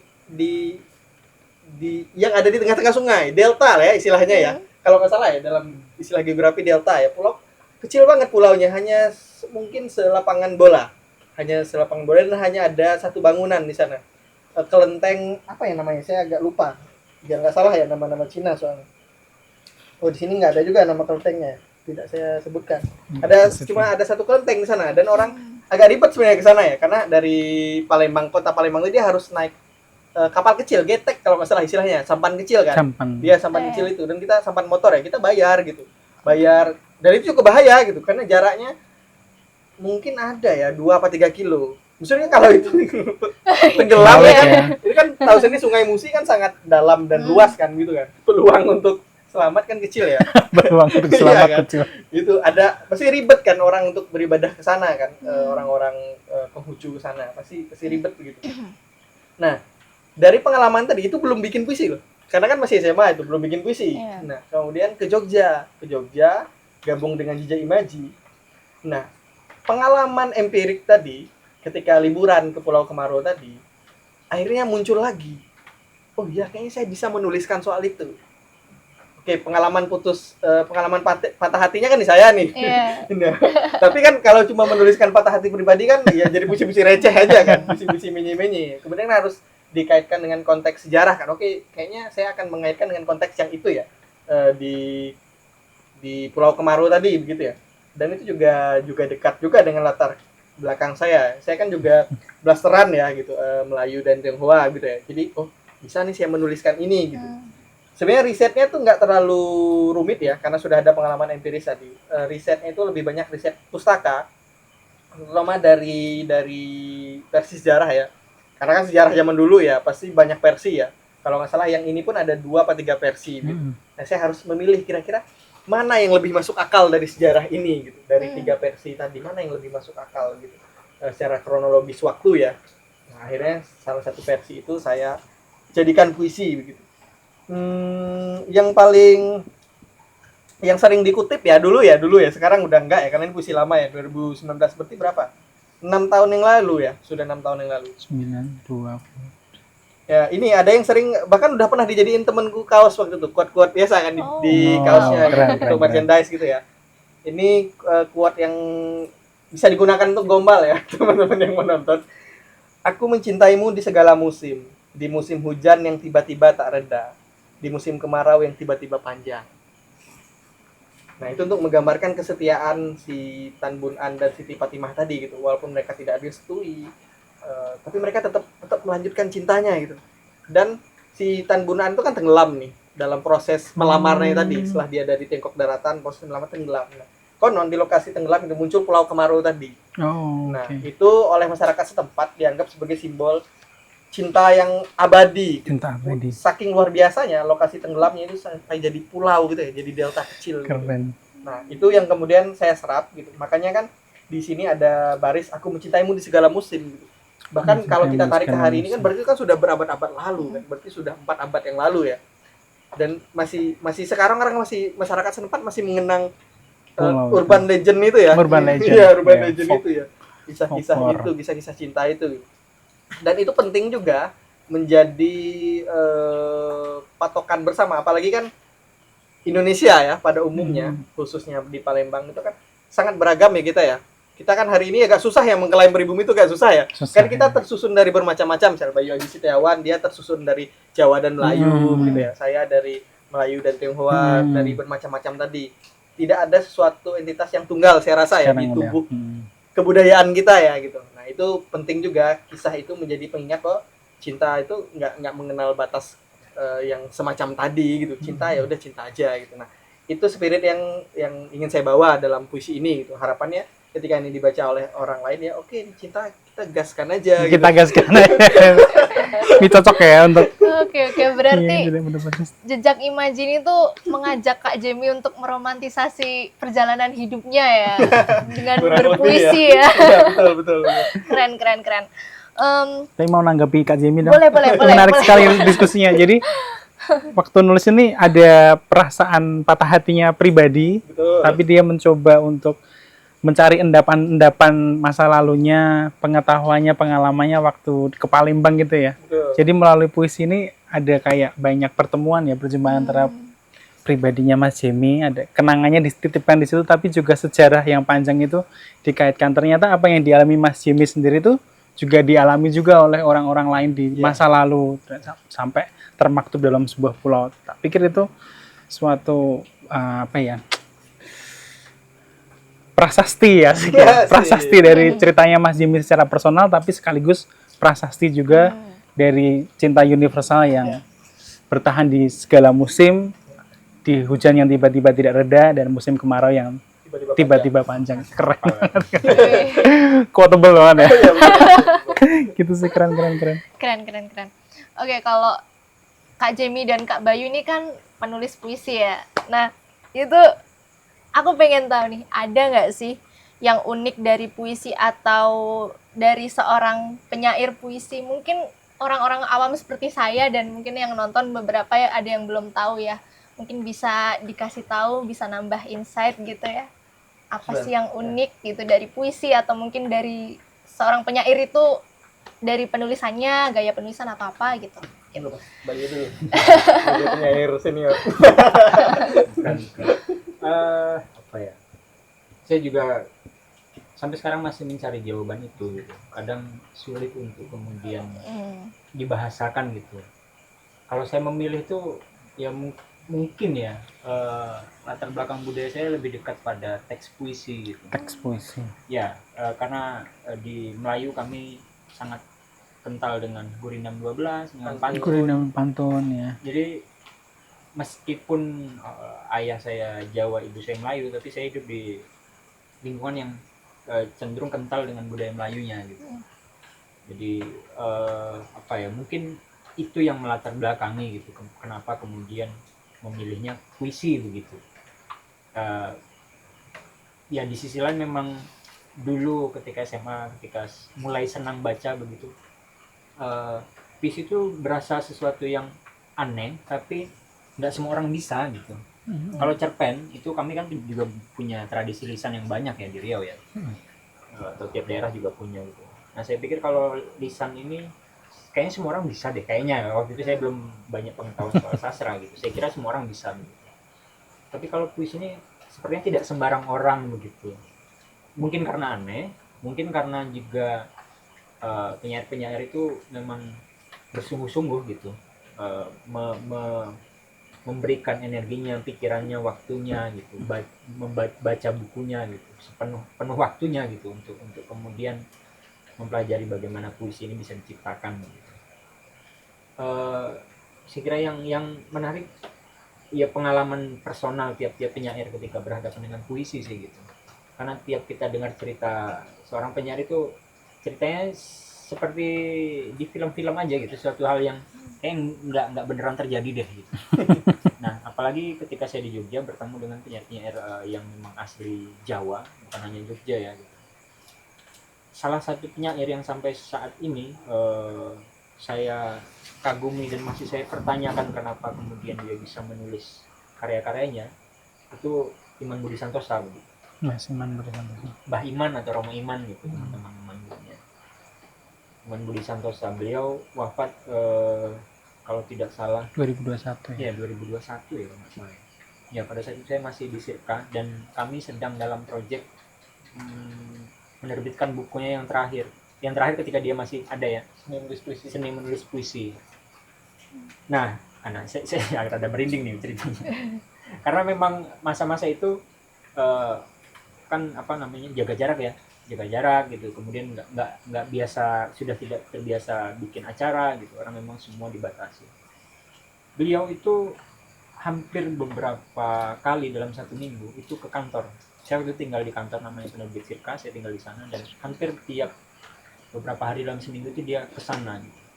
Entah dalam rangka hanya untuk ngopi atau entah dalam rangka hanya untuk ngobrol gitu, atau dia minta tolong sesuatu gitu. Yang saya kagumi adalah orang sesenior beliau yang dikagumi banyak orang itu mendatangi yang lebih muda begitu, bukan kemudian memanggil ke tempatnya dan minta tolong, enggak, dia mendatangi langsung. Itu pertama kali saya didatangi penyair yang saya kagumi sejak awal saya di Jogja. Saya nggak tahu apakah penyair lain juga bakal seperti itu gitu, atau mungkin memang karena momennya saya sedang ada sedang menggarap atau membantu menggarap bukunya juga gitu. Nah, jadi ada fun fact gitu bahwa foto terakhir ketika beliau hidup itu foto kami, teman-teman Sirka dan beliau ketika proses penandatanganan bukunya untuk promosi. Itu foto terakhir yang ditangkap. Tapi saya juga nggak tahu foto itu di mana sekarang. Foto terakhir dan video terakhir yang diambil oleh teman-teman itu di video promosi yang Penerbit Sirka buat gitu, untuk bukunya. Di sini juga ada buku belajar mencipta puisi. Ya, saya kira ya itu kalau secara personal ya saya masih punya ikatan kuat karena latar belakang budaya gitu. Kemudian di sisi lain memang saya melihat penyair itu sesuatu yang bukan seseorang ya, sesuatu yang entah bagaimana sulit untuk dijelaskan. Mungkin saya akan lebih mudah menceritakan siapa itu Hang Tuah daripada siapa penyair ini gitu. Mungkin ya karena saya lebih banyak membaca sejarah gitu, karena memang pergulatannya memang bukan hanya dalam pergulatan intelektual gitu, tapi pergulatan batin juga kalau dengan penyair dan puisi ini. Kalau dengan teks sejarah kan kita pergulatannya dengan intelektual ya. Pembacaan kita semakin banyak kita baca, semakin jauh masa buku yang kita baca gitu, semakin banyak juga yang kita dapatkan. Tapi kalau dengan puisi dan orang-orang yang menulis puisi ini, itu apa? Ya sulit aja untuk dijelaskan. Lebih ke batin gitu, lebih ke psikologi juga barangkali gitu. Ya, kurang lebih seperti itu sih Mbak. Saya juga tidak bisa menjawab dengan terang benderang persoalan itu. Ya, mungkin Kak Jamie Oke. ada tambahan. Sebenarnya ya, semoga saja tolong diluruskan ya nanti komen-komen ya kalau salah. Sejarah manusia itu direkamnya itu bukan dalam bentuk prosa, tapi dalam bentuk puisi. Puisi lirik terutamanya, puisi epos, epik. Misalnya di Yunani, Iliad, itu kan bentuknya puisi. Ya. Kemudian puisi terpanjang di dunia ini juga dari Indonesia, dari kebudayaan Bugis, namanya Lagaligo, itu puisi terpanjang di dunia. Dulu orang mencatat sejarah itu dalam bentuk puisi. Pertanyaannya kenapa kan? Kalau menurut analisis saya, karena agar mudah diingat. Karena kan orang zaman dulu kan tradisinya lisan, akan dinyanyikan kan. Nah, yang paling memungkinkan untuk dinyanyikan adalah puisi. Nah, menyambung dengan obrolan Mas Wisnu di awal tadi gitu. Di dalam puisi itu ada unsur musiknya, yaitu rima irama. Yang ya kalau kita teori paling dasar ya sajak ABAB gitu kan. Bersajak ABAB. Ya itu kan rima irama kan. Nah, itu kan ada unsur musikalitas ya di dalam teks puisi gitu. Nah, aku kira penyebabnya demikian. Kenapa sejarah-sejarah dulu ditulis dalam format puisi ya, agar mudah dikenang atau dinyanyikan ya, diingat gitu. Saya di Jawa ya tembang-tembang, geguritan kan itu puisi sebenarnya. Bentuknya mediumnya puisi kan, formatnya puisi. Di kebudayaan lain selalu puisi, dimanapun, entah itu di Indonesia, di Eropa, di Afrika, itu selalu bentuknya puisi. Itu aku kira ya kalau untuk puisi. Nah, kalau aku pribadi agak menghindari disebut penyair sebenarnya ya. Karena kan kalau tadi ya menyinggung, kalau nggak salah itu Romo Iman juga kalau nggak salah ya.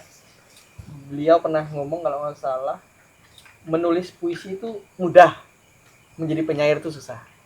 Karena menjadi penyair itu kan kaitannya dengan laku. Kalau kamu nulis puisi tentang cinta tapi kelakuannya ngamuk-ngamuk kan nggak nyambung kan, nggak masuk kan begitu. Makanya saya agak sungkan, agak menghindari disebut penyair gitu. Nah, saya suka memelesetkan misalnya untuk mengkonter itu penyuair. Penyuair. Penulis penyair kan, penyair gitu. ya. Untuk mengkonter karena saya merasa belum sampai pada tingkatan itu ya, laku gitu ya. Nggak sejalan apa yang saya tulis dengan kehidupan saya, itu tidak sejalan begitu. Kalau saya pribadi merasa tidak ada yang istimewa ya dalam proses menulis puisi. Ya sama dengan yang lain gitu prosesnya ya. Seperti Bayu Aji Setiawan tadi juga, saya juga membaca sejarah ya sebagai bahan dasar untuk mengolah puisi gitu, mempelajari itu juga gitu. Proses intelektualitas ya gitu. Kita membaca, kemudian mendengarkan lagu juga. Kadang-kadang ketika mood itu nggak muncul, saya juga mendengarkan lagu gitu untuk membangkitkan perasaan itu. Misal kalau lagi pengen nulis puisi soal cinta, ya dengar lagu cinta dan patah hati gitu. Ingin nulis puisi tentang perjuangan ya dengar lagu-lagu perjuangan gitu. Musik tuh membantu saya gitu untuk menulis puisi gitu. Sama gitu. Jadi kalau orang tanya misalnya apa faktor lain di luar teks ya, saya akan menyebut musik gitu yang sangat berperan besar ya dalam membantu saya menulis gitu. Kemudian ya selama ini kan penulis kan di akrab atau diidentikan dengan kayak melamun sendiri di kamar gitu kan. Di pinggir sungai ya. Di sosial, di masjid. Sebenarnya itu apa ya? Karena mungkin tadi ya ada keberjarakan. Sebenarnya enggak sebegitu-begitu amat juga deh gitu ya. Biasanya ya nulis di kamar gitu. Tapi ya kadang-kadang nulis di luar juga gitu. Enggak terlalu diromantisasi yang kayak tadi gitu ya. Yang kayak orang selalu di kamar tiba-tiba keluar muncul cahaya kan gitu kan. Muncul sabda-sabdanya, enggak juga sih, masih normal-normal aja. Dan beberapa yang ku tahu juga teman-temanku juga normal aja sih menulis ya. Maksudnya untuk mengisi gizi intelektualitasnya mereka ikut diskusi, membaca gitu kan. Diskusi dengan proses bergaulnya ya, proses bersosialnya. Jadi enggak melulu di kamar sih menurutku ya. Dan enggak ada yang istimewa juga dari proses menulis, sama dengan orang memasak sih, enggak. Menurutku menulis enggak istimewa ya. Sama dengan itu kan profesi ya, sama dengan orang lain, dengan musikus, dengan koki. nggak ada yang istimewa. Itu sama dengan profesi yang lain gitu. Jadi nggak perlu yang kayak diromantisasi, penulis wah keren gitu. Sama aja sebenarnya prosesnya ya. Kalau orang memasak perlu beli bahan ke pasar, ya kami juga perlu baca buku ke sana sini kan. Bahkan perlu ke pasar juga kan, beli bukunya kan gitu, ke toko buku. Nggak ada yang istimewa, sama gitu dengan profesi yang lain. Kalau aku sih lebih ke arah sana sih, tidak ingin meromantisasi kepenulisan nih. Saya menambahkan sedikit. Nah, Romo Iman tadi itu, Iman Budi Santosa tadi itu salah satu penyair yang laku hidupnya juga sangat puitik gitu. Iya. Dia bukan hanya dia sudah penyair lah. Iya, betul. Dia sudah sangat penyair. Kalau kami penyair ya. Penyu air.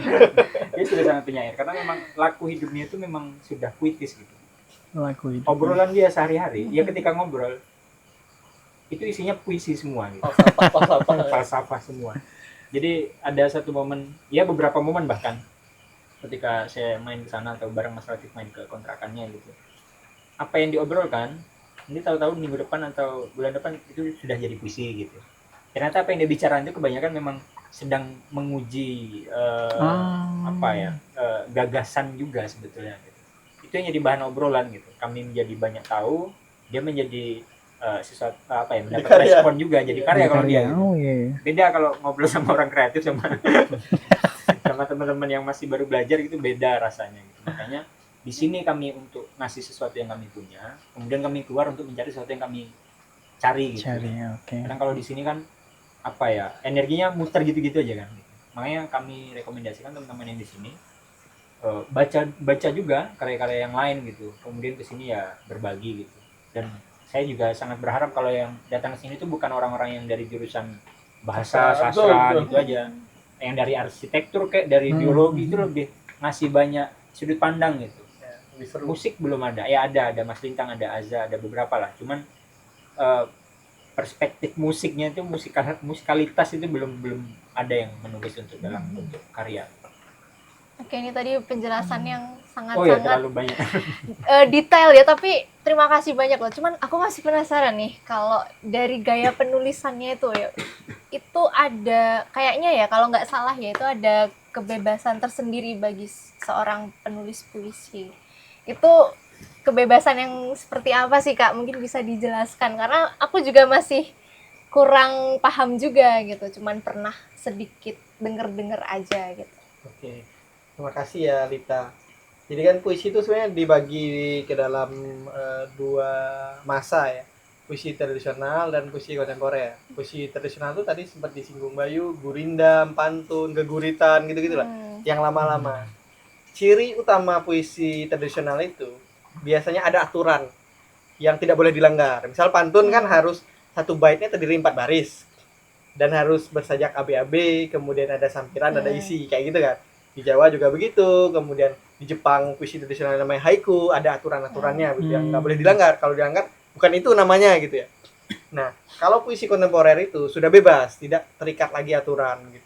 Tidak ada lagi metrum, tidak ada lagi baitnya bebas gitu. Kalau pantun kan satu bait 4 baris ya. Kalau puisi kontemporer itu nggak ada pembatasan baris, nggak ada pembatasan bait begitu.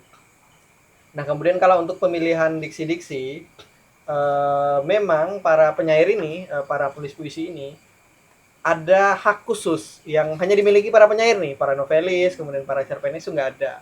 Itu dicetuskan di era Yunani kuno ya, para filsuf itu. Saya lupa kalau nggak salah Aristoteles ya, kalau tidak salah. Nah, teorinya itu licentia poetica namanya. Nah, itu kebebasan kepada penyair untuk bermain-main dengan bahasa. Dia boleh menambahkan bahasa baru, boleh mengurangi, boleh merusak, atau boleh dia merekonstruksi ulang bahasa itu. Misalnya kita lihat tuh di puisi Hairil Anwar, dia kan menulis pedih perih, nggak pakai H kan, pedih. Karena kalau sekarang kan pedih, harusnya dia kan pakai pedih. Gitu. Nah, itu boleh dia. Kemudian boleh juga menambahkan bahasa daerah atau bahasa asing dalam puisi bahasa Indonesia misalnya. Beberapa puisi saya ada juga diksi-diksi bahasa daerah gitu. Karena saya rasa bahasa Indonesia belum ada nih diksi yang mewakili itu, sehingga saya masukkan bahasa daerah. Nah itu boleh kayak gitu. Kalau nggak salah dia Jogja ya, apa Semarang gitu, Darmanto Jatman. Itu puisinya unik-unik. Dia bahasa Jawa, bahasa Indonesia tuh campur baur gitu. Selengean lah gaya puisinya, nakal kan gitu. Dan itu boleh, sah gitu. Nah kalau di jenis tulisan lain agak susah gitu ya, karena mereka tidak ada hak itu. Makanya yang sering membuat diksi-diksi baru itu biasanya para penyair atau sekarang jurnalis.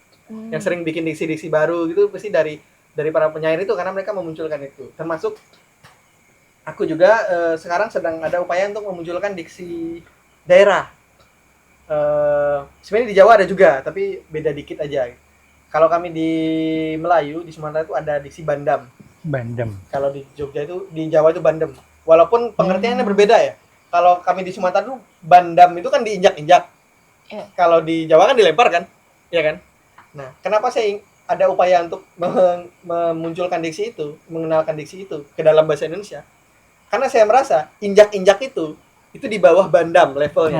Level emosionalnya Ada, itu. iya. Kayak injak-injak tuh kayak biasa aja.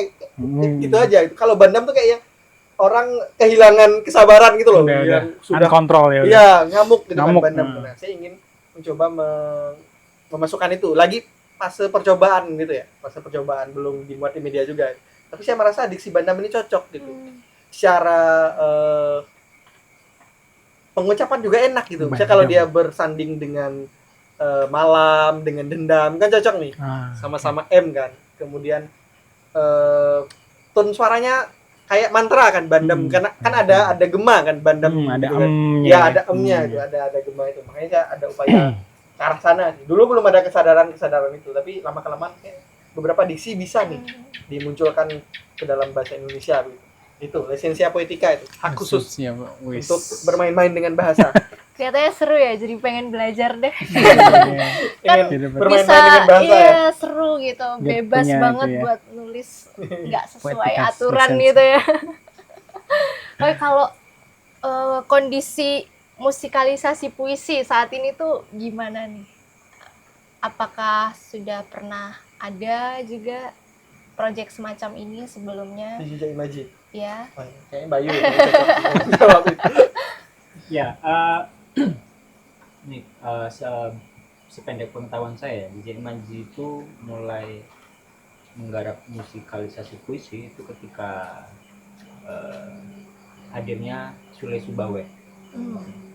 Karena Sule Subawe, Iqbal Hasaputra itu juga kebetulan di UAD itu juga tergabung dalam kelompok teater. Di kelompok teater ini juga punya apa ya, istilahnya mungkin divisi musik begitu ya, yang menggarap musik untuk pertunjukan, musik suasana gitu ya, sama musik puisi, karena komunitas teater ini berada di bawah naungan jurusan pendidikan bahasa sastra Indonesia ya, pendidikan bahasa lah, sehingga musikalisasi puisi hadir tuh di teater. Nah, ketika keluar di JJ Imaji tadi, yang Jamie bilang ada orang-orang yang panggilan jiwanya bukan menulis, tapi memang suka sastra, tapi lebih pada ya eksperimen gitu memainkan musik. Karena memang salah satu media untuk pembelajaran, musikalisasi puisi juga bisa dijadikan sumber media pembelajaran juga kan. Ya sekali dayung 2-3 pulau terlampaui juga kan, belajar sastra ya, kemudian belajar memproduksi media pembelajaran juga gitu. Setidaknya untuk orang-orang yang tadi yang tidak awam dengan puisi itu bisa menikmati musik gitu. Nah, kemudian dari situ kemudian ya terus bergeliatlah teman-teman di DJ Imaji untuk memproduksi musikalisasi puisi gitu, atau musik puisi. Dan itu sudah banyak yang tercipta, itu sudah banyak. Ada lomba nanti bikin baru lagi, diundang kemana bikin baru lagi begitu. Kayaknya 40-an lebih kayaknya. Sementara yang terdokumentasikan ke dalam mini album itu, album atau mini album belakangan yang terakhir maksudnya, itu hanya beberapa puisi saja gitu. Tapi masih banyak puisi-puisi yang sudah lama itu yang belum diproduksi ulang, banyak sekali. Karena memang tadi persoalannya nanti ganti generasi, playernya ganti lagi, nanti ganti lagi, baru lagi. Itu terus perombakannya sangat banyak, berulang-ulang gitu. Jadi mau mengulang lagu yang lama itu beda persoalan, nanti beda lagi feel-nya gitu. Akhirnya ya, itu alasan jadi lagunya jadi banyak gitu, karena ingin pentas lagi harus bikin baru lagi, karena untuk mengcover atau membawakan lagu yang lama itu sudah beda player, feel-nya sudah beda. Kayak mulai dari situ sih gitu. Dan teman-teman waktu itu juga masa-masa lagu-lagu yang puitis itu lagi rame-ramenya itu. ketika munculnya lagu-lagu paling teduh misalkan, kecenderungan orang untuk menikmati lagu-lagu yang mendayu, yang puitik. Kalau sekarang mungkin bukan sekarang, sudah lampau juga, musik-musik senja gitu itu kecenderungannya waktu itu sedang ramai juga gitu. 2015 atau 16 ya, paling teduh itu lupa saya. Tapi di masa-masa itulah. Jadi sebenarnya dari situ juga punya bayangan bahwa kayaknya lagu-lagu musikalisasi puisi ini kayaknya bakal ada pasarnya juga deh. Kayaknya kemudian ngulik, nyari referensi, kemudian belajar ke Pak Amdi Salat, Pak Basuki, dan teman-teman sastrawan juga begitu. Dan dulu itu sempat di TB itu punya program, saya lupa nama programnya itu, tapi program sastra, pembangun sastra itu, dia ada di panggung depan pelataran itu. Saya lupa nama program, tapi tiap minggu sekali kalau nggak salah. Itu sempat dulu ada namanya Mas Heri Macan itu, vokalisasi puisi. Jadi baca puisi tapi pakai musik rock. Basicnya gitaris. Gitaris, Mas Heri Macan gitaris. Dulu nama bandnya Anterok apa sih kalau nggak salah. Nah dari situ dia juga banyak merespon puisi akhirnya. Dan jadikan musik rock gitu. Dan jenisnya macam-macam. Dan waktu itu ya juga banyak yang kemudian kayak apa bahasanya, jadi performance art gitu. Ditarikan gitu. Waktu itu belum tahu tuh bentuknya apa, namanya apa, bentuknya belum tahu. Poinnya adalah banyak waktu itu yang kemudian merespon teks puisi ini jadi berbagai bentuk gitu. Nah, DJ Imaji sepertinya tidak mau ketinggalan gitu, karena memang ada orang-orangnya, kemudian ada playernya, ya kenapa nggak sekalian gitu. Sebenarnya dari situ sih gitu, berkembangnya. Dan sampai saat ini juga masih memproduksi kecil-kecilan 1-2 lagu masih gitu. Tapi ya karena anak DJ Imaji sekarang kayaknya nggak ada yang bisa pegang alat musik gitu, cuman beberapa ya. Jadi nggak begitu produktif gitu. Kalau dulu rebutan, kadang gitaris itu dalam seminggu bisa ganti 2-3 orang beda panggung gitu. Sekarang ini susah, sulit karena memang ya tadi pandemi juga pengaruh, kemudian teman-teman dia juga nggak banyak bisa pegang alat musik. Berarti memang di jejak Imaji itu udah berjalan ya musikalisasi puisi ya. Berarti untuk proyek ini kira-kira kebaruannya apa nih yang menjadi pembeda dari mungkin Mas Wisnu yang bisa lihat ini musikalisasi puisi kalau kami kan belum tahu nih sebelum-sebelumnya? bentuknya bakal seperti apa. Baik. Pendekatan-pendekatannya mungkin akan sedikit berbeda. Kalau yang banyak di masyarakat itu kan memang puisi kemudian diperlakukan sebagai syair. Ada batasan bahwa kata-kata yang dipilih oleh penyair itu tidak boleh diubah, tidak boleh ditambahkan, tidak boleh dikurangi, sebisa mungkin itu ketat ya. Seperti yang dilakukan oleh Mas Dwiki Darmawan terhadap puisinya Mas Sapardi Djoko Darmono misalkan. Itu benar-benar Mas Dwiki Darmawan dengan setia memelihara setiap kata yang di sana ada, dan dia berusaha membuat musik yang indah di atasnya. Nah, ini yang kalau yang dari karya yang saya dekati itu saya ambil emosinya secara umum, saya ambil emosinya menjadi produk musik. Tapi tetap memberi ruang untuk penyair untuk mengucapkan puisi itu juga. Jadi tidak secara serta-merta menjadi song atau lagu, tetapi dia menjadi roh melodi yang saya bentuk di situ. Jadi ada tawaran, dan ada lagi dari tim kreatif sepertinya ingin menyajikan juga ada visual di sana, ada tari di sana. Jadi ada berbagai medium yang kita satukan di sini untuk peristiwa bagaimana kemudian si puisi ini men-trigger produksi musik sendiri. Oh, berarti Pak Wisnu ini juga berkoordinasi dengan tim tari juga ya? Nah, betul, di karya ini kemarin sempat ada kontak dari Pak Daniel bahwa nanti di karya yang ini ada tarinya ya. Nah, jadi saya punya beberapa komponen yang harus dijahitkan. Ada tari di sana, kemudian ada musiknya juga diproduksi dari puisi, kemudian sesuai dengan pesanan juga bahwa ada penyair akan mengucapkan puisinya. Jadi saya harus sediakan space di situ sehingga membentuk karya ini sedemikian rupa. Nah, yang menarik adalah sewaktu proses ini berlangsung, kalau dari puisi ke musik tentu saja saya sangat familiar ya, karena saya sendiri pernah kerja di TV, jadi merespon gambar itu sering, merespon kata-kata itu juga sering kami lakukan. Tapi kemudian harus menciptakan juga respon ini untuk tari juga, yang mana di masa-masa ini kemudian ada acara tari di kantor, kemudian saya ikutan lagi ya supaya saya tahu sensinya. Kalau penari itu yang dibutuhkan tuh musik seperti apa sih, saya libatkan, saya mencoba untuk terlibat untuk latihan tari. Kemudian saya ternyata untuk penari saya butuh hitungan yang lebih genap, saya butuh hitungan yang lebih lebih mudah dihafalkan secara irama. Akhirnya komponen-komponen itu harus dinegosiasikan dalam musikalisasi ini. Itu sih kayaknya ini bentuk format yang unik secara saya pribadi ya. Tapi untuk teman-teman pengamat musikalisasi mungkin bisa aja ini biasa, tapi buat saya pribadi sebagai seorang komposer itu tantangan yang baru. Tapi dalam proses itu visual tari ini tuh dibuatnya itu bersamaan dengan komposisinya Mas Wisnu ini, atau tarinya menyesuaikan setelah komposisinya selesai atau gimana? Oke. Jadi waktu diskusi awal saya memang tanya ke koreografernya ya, ini mau gimana nih metodenya. Mbaknya belum tahu tuh. Akhirnya bagaimanapun kan kita harus mulai nih, apa yang berarti tugasnya adalah puisi dulu. Dari puisi itu saya sulap menjadi musik, dari musik itu kemudian nanti direspon tari. Jadi prosesnya seperti itu yang kita sepakati secara tidak langsung ya, karena kalau kita saling menunggu nanti malah tidak jadi-jadi nih produksinya. Akhirnya kita berangkat dari puisi ini, kemudian saya kasih kata-kata kunci ke penari bahwa menit ini sampai menit ke sini saya butuh kata kunci ini untuk merespon.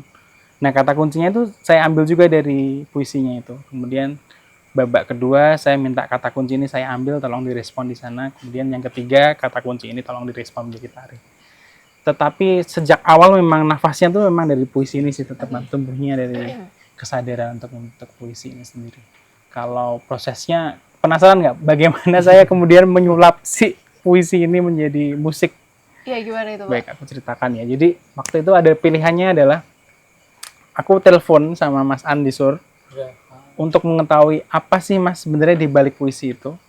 Atau itu pilihan pertama. Pilihan kedua adalah saya benar-benar saya benar-benar setia dari teks yang ada. Jadi Mas Andi Sur itu tidak saya kontak lagi, karena Mas Andi Sur kan sebagai seorang penyair, sebagai seorang penulis itu sudah memilih kata itu. Dengan puisinya yang terbatas, dengan jumlah baitnya yang terbatas, dengan kata yang terbatas, itu kan akhirnya pasti sudah dipilih dengan seksama dah.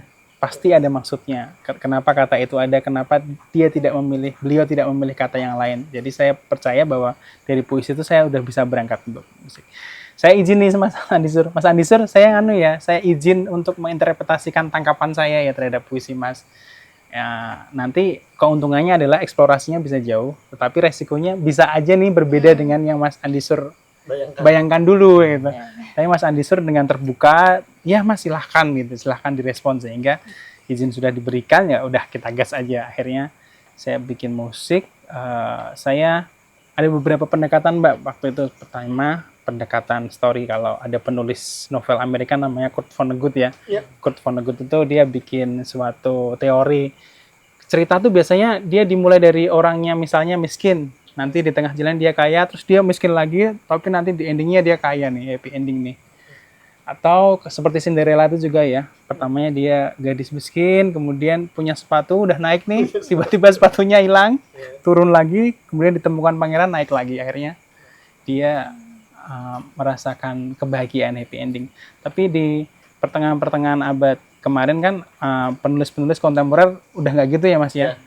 Dia dimulai dari miskin sampai akhir cerita tambah miskin. Kalau ikut Vonnegut ya. Iya, Vonnegut satir banget ya, kita baca Vonnegut bener-bener yang bahkan gempa waktu aja dia bikin, di gempa waktu itu dia nulis, habis itu tulisannya dibuang ke tempat sampah.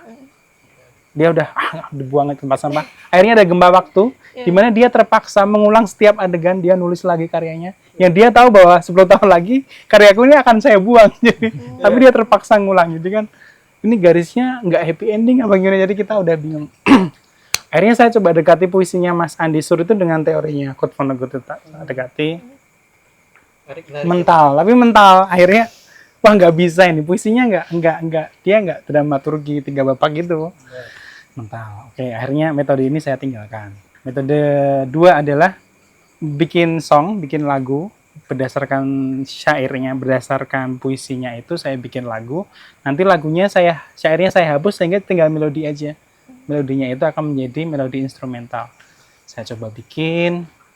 Jadi. Tapi kok tak dengerin lagi, ini nggak enak, ini kayak jalannya bukan ini. Akhirnya jalan yang kedua ini saya tinggalkan lagi. Nah, jalan yang ketiga satu-satunya adalah membaca lagi berulang-ulang. Coba deh saya baca berulang-ulang, kemudian saya bawa pergi, saya bawa kerja, saya bawa aktivitas yang lain sampai akhirnya menemukan rohnya. Nah, roh yang saya temukan di situ adalah saya punya kesan bahwa itu ada suasana desa di sana, tanah-tanah yang ada jarak-jarak tanah, kemudian ada kata-kata buah-buahan, ada isyarat. Nih kalau boleh baca di halaman 31 ya, ada pucuk pinus, ada buah-buah hutan, ada digiring menuju pemburuan, tanah tercacah, kemudian ada pupuk kandang. Saya melihat ada romantisme terhadap suasana desa ya, suasana urban di sana. Jadi saya pegang kata kunci ini bahwa ada suasana keindahan alam di sana. Kemudian saya tangkap sebagai babak pertama. Kemudian nanti yang kedua ada kentang, ada barisan bukit, ada angin yang asik berlari, bau seledri, sama juga sebenarnya energinya hampir sama. Nah kemudian yang ketiga ini harus ada berbeda, ada bocah-bocah di sana, ada anak-anak angin di sini, dan saya percaya kalau ada bocah itu kan berarti dia lincah ya, dia pikirannya bebas, tidak terikat oleh banyak aturan, kemudian dia happy, pikirannya tulus. Kemudian ada angin nih, angin ini suatu materi yang bagi saya juga angin ini bebas ya, dia tuh dibandingkan air, dibandingkan batu, dibandingkan materi-materi yang lebih keras, yang solid lainnya tuh angin saya pikir bebas. Jadi saya menangkap makna kebebasan di sini. Nah, setiap kata itu punya kata sifatnya ya. Anak tuh sifatnya ini, angin sifatnya ini, tapi itu interpretasi saya ya.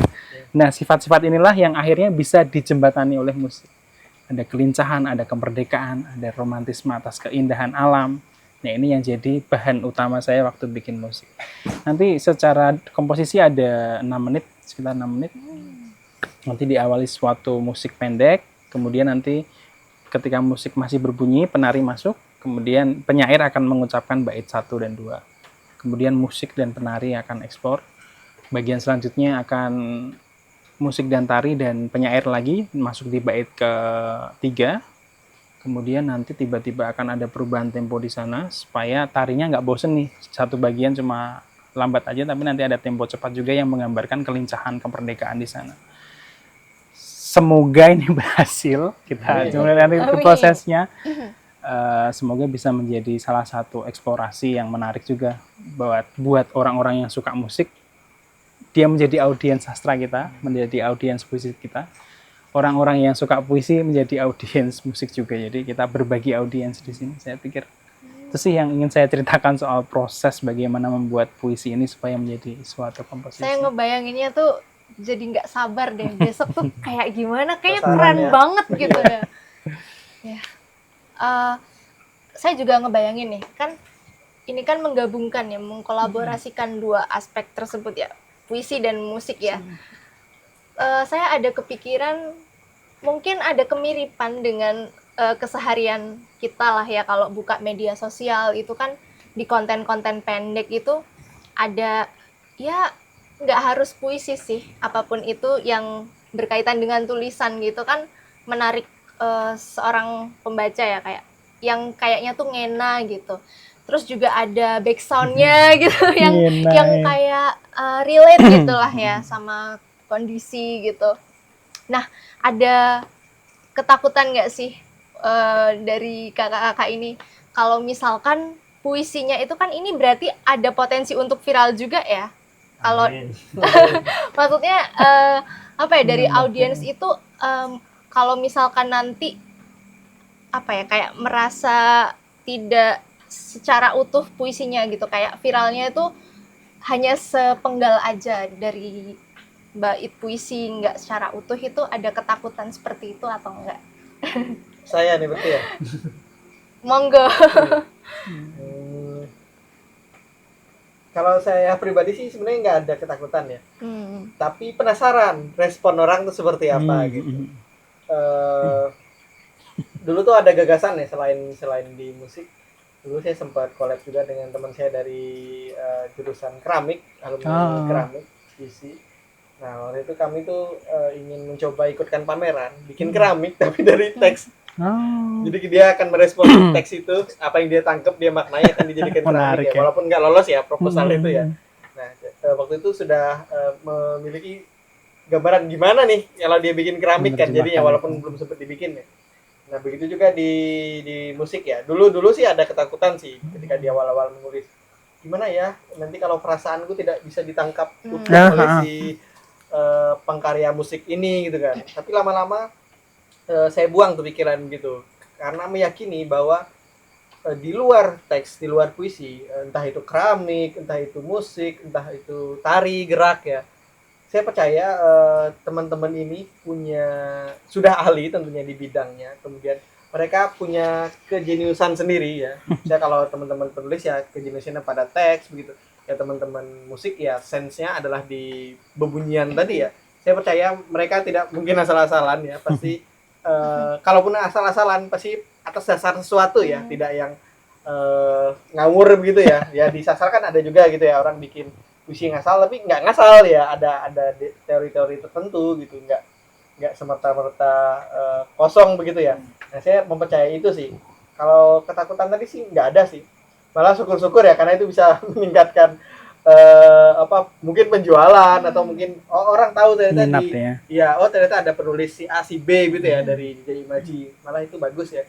Apalagi dari yang 5 terpilih puisi ini kan yang menerbitkan buku tunggal baru 2 orang kan, saya dan Ilham Robani gitu.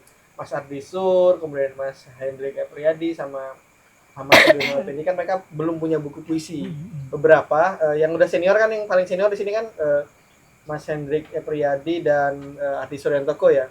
Jadi beberapa obrolan ketika mereka ke Jogja atau ketemu, mereka ada minder nih karena udah lama berjarak nih dengan dunia kepenulisan ya.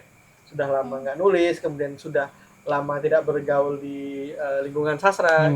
Nah, harapannya dengan adanya ini bisa meningkatkan kepercayaan diri mereka untuk menerbitkan buku. Sebenarnya mereka sudah punya naskahnya, tinggal disusun aja, diserahkan ke penerbit. Cuma itu aja langkah terakhirnya. Cuma mungkin makin bertambahnya usia, kemudian berjarak dengan waktu kepenulisan tadi, karena mereka sudah bekerja, sudah menikah, artinya sudah jarang nih bergaul dengan teman-teman sastra ya. Jadi kan mungkin kayak merasa terasing ya, ada perasaan itu kok mungkin tertinggal ya, perasaan tertinggal itu, sehingga sampai sekarang belum berani menerbitkan buku puisi. Padahal bagus, puisinya bagus, potensial. Tapi lagi-lagi ada problem tadi mungkin ya. Nah harapannya dengan adanya respon musik ini bisa meningkatkan gairah lah ya untuk menerbitkan buku puisinya. Berarti setidaknya tuh bisa dikenal dulu ya, baru kayak orang jatuh cinta itu kan nggak langsung tahu sedalamnya gitu kan. Setidaknya tahu dulu dari bagian yang mungkin paling ini enak banget gitu, terus betul. ada ketertarikan dan berusaha untuk mencari tahu ya. Oke. Nah kalau ekspektasi nih dari kakak-kakak narasumber ini kepada audiens yang nanti menyaksikan pagelaran itu, ekspektasinya itu gimana? Apakah berharap semoga puisinya sangat-sangat diperhatikan dan musik ini hanya sebagai pengantar saja untuk puisi ini lebih diperhatikan, atau mungkin yang lain, atau mungkin gimana? Kalau harapan terhadap audiens ya, saya berharap sih audiensnya terbuka, datang tuh dengan pikiran terbuka, dengan hati terbuka, menerima sajian apa yang kita tawarkan. Syukur-syukur ada yang tertinggal, misalnya dari puisi Mas Jamie yang panjang itu tertinggal quote-nya tadi, kayak saya udah langsung ingat bahwa cintanya tidak terbatas musim ya. Tidak terbatas musim dan seterusnya itu tadi, ada yang tertinggal, pasti ada kesan. Saya percaya bahwa namanya sajian seni yang sudah kita buat dengan serius, puisinya dibuat dengan serius, musiknya dibuat serius, itu pasti kasih energi kepada audiens. Saya tinggal harapannya adalah audiens terbuka sih dengan pengalaman baru ini. Jadi jangan sampai terkungkung dengan pengalamannya sudah-sudah, tapi mencoba terbuka untuk mengenal pendekatan karya puisi dengan musik yang akan kita sajikan di proyek ini. Kalau di proyek ini dalam mengkonsep itu takarannya gimana? Apakah puisinya lebih menonjol atau dari aspek musiknya atau gimana? Kalau di tempat saya, karena saya merespon puisi itu kayak pondasi ya. Jadi pondasi awalnya memang puisinya Mas Sur ini, angin-angin, anak-anak angin ini. Bangunan di atasnya itu didasarkan oleh pondasi itu, jadi tarinya di situ. Kalau kemudian komposisinya apakah berapa persen lebih berat gimana saya nggak tahu, tapi yang jelas ini pondasinya dari puisi itu. Apapun wujudnya nanti keluarnya seperti apa, saya percaya kalau itu pondasinya kokoh, nanti juga pasti sajiannya kokoh, berangkat dari energi dan pengertian keindahan yang sama. Gitu sih. Mungkin ada tambahan dari saya ya berkaitan dengan pertanyaan sebelumnya juga gitu. Jadi Mas Wisnu juga sudah menyinggung bahwa ini tuh proses ini atau project ini tuh melakukan penafsiran tuh secara berulang-ulang Mhm. dari teks kemudian masuk ke komposer untuk musik, jadi kemudian ada teman-teman yang bakal baca atau yang bakal nari tadi ya, itu bakal melakukan pembacaan lagi gitu. Jadi pembacanya berlapis-lapis begitu. Saya kira spirit makna itu jadi lebih banyak begitu loh untuk kemudian bisa diserap begitu. Karena ya akhirnya kan orang akan melihat secara visual, kemudian mendengar secara audio begitu ya. Jadi tidak kemudian melihat teks lagi gitu. Jadi citra yang muncul itu sudah citra yang berbeda dari teks yang jadi dasar project ini misalkan. Nah saya kira itu sesuatu yang menarik gitu. Saya nggak tahu apakah sudah ada yang melakukannya, tapi sependek pengetahuan saya belum banyak yang melakukan itu. Yang kemudian bentuknya adalah instrumen begitu. Nah kemarin awalnya saya kira akan menggarap puisi, menjadikan musikalisasi puisi gitu. Tadinya wahnya saya itu hanya satu wahnya, wah ini digarap oleh orang-orang yang expert nih gitu. Kemudian dikasih tahu Mas Daniel bahwa oh enggak, ini nanti bakal jadi instrumen. Nah, wahnya nambah. Karena bentuknya bukan lagi kemudian dinyanyikan, bukan jadi song gitu, tapi instrumen dan ada respon-respon bentuk yang lain begitu. Ada pembacaan mungkin ya, ada tari kalau nggak salah, kemudian ada visual apa video mungkin saya nggak tahu, tapi ada obrolan itu kemarin. Saya kira itu justru yang memberi penawaran lain gitu. Dia semacam repertoar sunyi yang nggak ada teks di sana, tapi gaduh di panggung gitu. Gaduh di panggung. Menjelaskannya itu sulit gitu. Gaduh di Karena panggung. memang kami di JMAJ itu punya angan-angan musik kami itu akan dibawakan secara orkestra gitu. Cuman karena terbatasnya bermacam hal, berbagai hal, akhirnya belum terjadi itu. Tapi dengan adanya ini setidaknya yang tentu saja dilakukan oleh orang-orang yang expert di bidangnya masing-masing ya gitu. Saya kira tadi spirit pemaknaannya jadi semakin banyak dan luas gitu. Kayaknya semakin kaya deh kita nontonnya. Tadi benar kata Mas, datang itu sudah datang saja, jangan bawa beban gitu. Datang kalau bisa ya kosongkan gelas, datang ke sana dan supaya ada yang bisa dibawa pulang gitu loh, yang tertinggal tadi itu. Karena memang ya, biasanya kita dengan instrumental itu instrumental Eropa mungkin ya, klasik gitu ya. Indonesia siapa? Rap mungkin beberapa atau siapa? Nggak banyak gitu. Maksudnya anak muda dengan instrumen yang merespon sebuah karya sastra itu nggak banyak gitu. Itu suatu hal yang menurut saya juga wahnya tadi, ada berkali-kali wah gitu. Kayaknya semakin kaya deh gitu. Kalau tadi kita dengar misal musik instrumental, kita nggak tahu nih base story-nya apa gitu. Tapi di sini kita bisa tahu bahwa ya kita yang di belakang panggung ya, di belakang layar kita tahu prosesnya ya. Jadi kita tahu dari teks, kemudian direspon oleh komposer menjadi suatu musik, dari musik nanti direspon oleh teman-teman yang akan bergerak di panggung. Itu rame, riuh banget gitu loh, kayaknya di panggung itu seru gitu. Riuhnya bukan riuh yang vokalnya kemana-mana, orang nyanyi, enggak, kita merasakan riuh yang berbeda di panggung.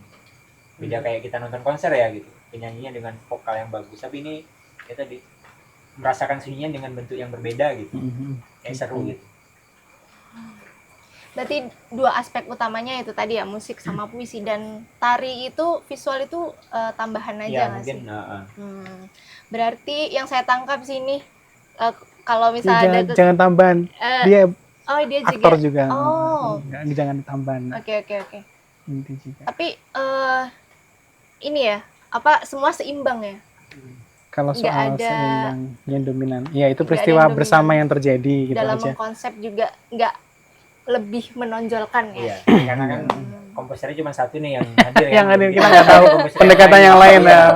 Oke. Kalau dari obrolan yang terakhir waktu itu sepertinya tiap repertoar bakal dipertimbangkan juga sisi artistiknya juga, karena memang ya, kemarin sempat ngobrol juga sama Mas Daniel kan bahwa ini bakal jadi satu pertunjukan utuh nih gitu, jadi bukan satu harus begini, satu begini, jadi keseimbangan saya kira juga dipikirkan oleh teman-teman yang menggarap ini gitu. Tapi kalau menurut saya nih ya, menurut saya ya kayak saya setuju sih kalau misalkan dalam mengkonsep puisinya itu dibuat setara gitu, karena bagi saya itu sebuah inilah ya, representasi harapan yang selama ini mungkin kita merasa ya kayak puisi itu kurang diminati, dan pada saat pagelaran itu dengan konsep yang dibuat setara itu membuat puisi itu, oh ini loh, puisi itu juga keberadaannya tuh juga diakui sama seperti aspek-aspek yang lain gitu. Itu kalau saya kepikirannya begitu sih. Ya, kalau boleh menambahkan ya, saya kira kalau untuk teks tidak perlu dibebani untuk kemudian teksnya muncul atau diingat orang deh gitu, karena itu beban yang harapan yang terlalu jauh saya kira gitu. Memaksa audiens ya, karena memang gini, kalau di puisi itu dari sastra kami sering mendengar setelah karya ditulis penulis sudah penulis mati. sudah mati Iya. gitu. Jadi tidak kemudian Tidak terlibat boleh. secara aktif di dalamnya Iya. gitu. Ya mau ditafsirkan ulang silahkan, mau di rombak silahkan, mau diapakan pun silahkan begitu. Tapi kemudian ya tentu penggarap orang-orang yang terlibat dalam proyek ini kan punya sense-nya masing-masing kan gitu. Ya tadi seperti yang Jamie bilang, nggak mungkin asal-asalan, nggak mungkin ngawur gitu. Mesti ada landasannya begitu. Nah saya kira juga ya tadi tiap teks puisi yang direspon oleh teman-teman komposer begitu sepertinya bakal punya kekuatannya masing-masing begitu. Kayak puisinya Mas Ardi barangkali untuk lebih kuat untuk muncul citra yang muncul itu dengan gerak misalkan, atau puisi Jamie kayaknya lebih kuat ketika dia harus misal dibacakan atau ada apa pembacaan misalkan. Ada yang kemudian teatrikal misalkan, ya macam-macam lah. Puisi punya kekuatannya masing-masing di situ. Nah, tinggal bagaimana, saya nggak tahu itu ranahnya komposer atau ranahnya Tim kreatif tim atau kreatif, tim artistik director ya. atau nggak tahu ya. Tapi untuk menunjang estetika panggungnya dan dramatiknya, saya kira juga sepertinya itu penting juga. Tapi ya tentu saja itu dibebaskan. Jadi tidak perlu menitik beratkan pada teks atau pada penulisnya gitu. Ya dianggap sudahlah. Sudah lepas ya. Biar lebih leluasa aja ketika dimainkan. Oke. Kalau dari Mas Wisnu nih sebagai wakilnya musisi yang ada di sini gitu. Menurut Mas Wisnu perlu nggak sih para musisi itu punya pemahaman ekstra musikal yang lebih gitu? Ekstra musikal tuh tentu lebih ya, karena tentu harus penting juga, karena teknikal itu kan sebenarnya membantu dia mencapai teknik setiap hari. Dia sebenarnya membantu seperti kalau orang tuh belajar cara bicara, tetapi untuk bicara apa itu kan harus belajar yang lain ya. Ekstra musikal itu memperkaya dan melihat bahwa musik itu bagian dari kehidupan yang lebih luas. Ada value lain, ada isu lain, ada katakanlah secara teknik dia bisa mencapainya, tapi kalau ekstra musikal nggak mencapai, kayak sejarahnya seperti apa, sebenarnya ini mau ngomong apa, itu tetap penting ya. Tetap kalau ditanya penting nggak sih sebagai musisi itu tahu ekstra musikalnya? Oh itu penting sekali, itu fitur komunikasi, apalagi kalau kita mengkomunikasikan suatu media lain, misalkan terlibat dalam seorang musisi terlibat dalam produksi untuk mengiringi teater, maka dia harus tahu pas main seperti ini emosinya apa sih? Oh ini emosinya perang, jadi dia harus berkontribusi rasa perangnya itu ke instrumennya dia harus juga kasih kontribusi emosi ke situ. Nggak kemudian perang tapi kok dia malah menye misalnya, dia nggak connect, nggak nyambung ya dengan kebutuhan, terutama pada musik-musik yang sifatnya fungsional. Ini bagi saya ini termasuk fungsional juga ya, bagaimana musik menjadi berfungsi untuk memperkuat gema atau gaung dari puisi yang dituliskan oleh para sastrawan. Jadi untuk merangkum jawaban yang diberikan Lita, ya sangat penting, ekstra musikal tuh cukup penting bagi musisi. Kayaknya ini obrolan kita udah cukup banyak ya. Mungkin kalau teman-teman itu tertarik lebih dalam gitu tentang sastra, bisa datang ke Jejak Imaji gitu. Di mana Kak daerah? Kepuh Kulon, Wirokerten, Banguntapan, Bantul. Atau bisa cari di Google Maps ada ya. Di Instagramnya juga Jejak Imaji. Di follow ya teman-teman. Belajar musik bisa ke Mas Wisnu. Bisa ke isi Jogja juga. Mungkin ada ini pesan-pesan untuk para penonton gitu atau semua. Wisnu tentu saja. Dari Mas. Kami bakal menempatkan diri sebagai penonton nanti soalnya. Kata-kata terakhir adalah jangan lewatkan suatu peristiwa kebudayaan ini saya pikir namanya jejak imaji, tapi ini akan menjadi jejak kebudayaan di Yogyakarta, di mana peristiwa musik dan peristiwa sastra ini kemudian bisa collide, bisa kawin seperti tokoh utama yang disebutkan oleh Mas Jimmy tadi, siapa namanya? Siti Panimah dan Tan Bun An. Tanbun. Kadang-kadang orang bilang kok musik tuh ya musik, sastra puisi ya puisi, tapi ini biar menjadi pulau ya, biar menjadi prasasti. Dan saya pikir untuk ke depan, itu harapan untuk penonton ya, jangan lupa lewatkan. Tapi untuk sastrawan, jangan berhenti untuk berkarya, teruslah berkarya, karena siapa tahu di tahun-tahun yang akan datang itu akan menjadi kekuatan, akan menjadi bahan bacaan untuk anak cucu kita. Bahkan mungkin Andi Sur sendiri yang menulis puisi ini tidak bisa membayangkan akan direspon menjadi pertunjukan musik. Jadi tetap terus berkarya, karena karya itulah yang akan membuat peradaban kita terus bergerak. Dari Mas Jimmy? Atau dari saya ya, Iya, saya mengutip Mas Wisnu soal ya teman-teman yang datang nanti dengan pikiran terbuka, enjoy aja, nggak usah bawa beban gimana-mana, namanya juga entertain ya, hiburan ya, gitu aja. Mas Wahyu, Bayu, maaf. Ya datang lah, ditunggu ya gitu. Karena karya yang semacam ini tuh nggak banyak, setahun sekali belum tentu kita bisa temukan gitu. Musikalisasi puisi saja sudah jarang begitu ya, apalagi yang bentuknya eksperimen seperti ini, instrumental, dan bentuknya tentu akan lebih menarik begitu. Jadi memang ya datanglah gitu, karena sulit untuk menemukan bentuk pertunjukan yang semacam ini. Oke teman-teman, karena kita sudah berada di penghujung acara, semoga obrolan hari ini tuh bisa menginspirasi ya. Dan terima kasih banyak untuk Pak Wisnu, Mas Jimmy, dan Mas Bayu sudah meluangkan waktunya untuk hadir di Nyarnata ini. Jangan lupa juga untuk datang menyaksikan pertunjukan yang menarik ya, dari komposisi dari para komposer, salah satunya Pak Wisnu, dan karya dari Kak Jemmy. Terus juga ya, Kapan rencananya itu? itu tanggal 28 November, 28 November. di Auditorium Musik ISI Wah, Yogyakarta. nggak sabar sekali sih. Oke, minta doanya juga ya teman-teman, supaya proyek ini, pagelaran ini bisa berjalan dengan lancar. Amin. Mungkin sebelum saya tutup, boleh gak saya kasih pantun? Asik. Ini juga sastra ya, walaupun ini bukan puisi ya. Ya, puisi lama. Oh, puisi lama, puisi puisi oh ya, lama. puisi tradisional tadi Iya, ya. betul. Nanti Home bilang juga. cakep gitu ya. Cakep. Oke. Siap? Siap. Jalan-jalan ke kota Athena, Cakep. melihat Socrates berdialektika. Cakep.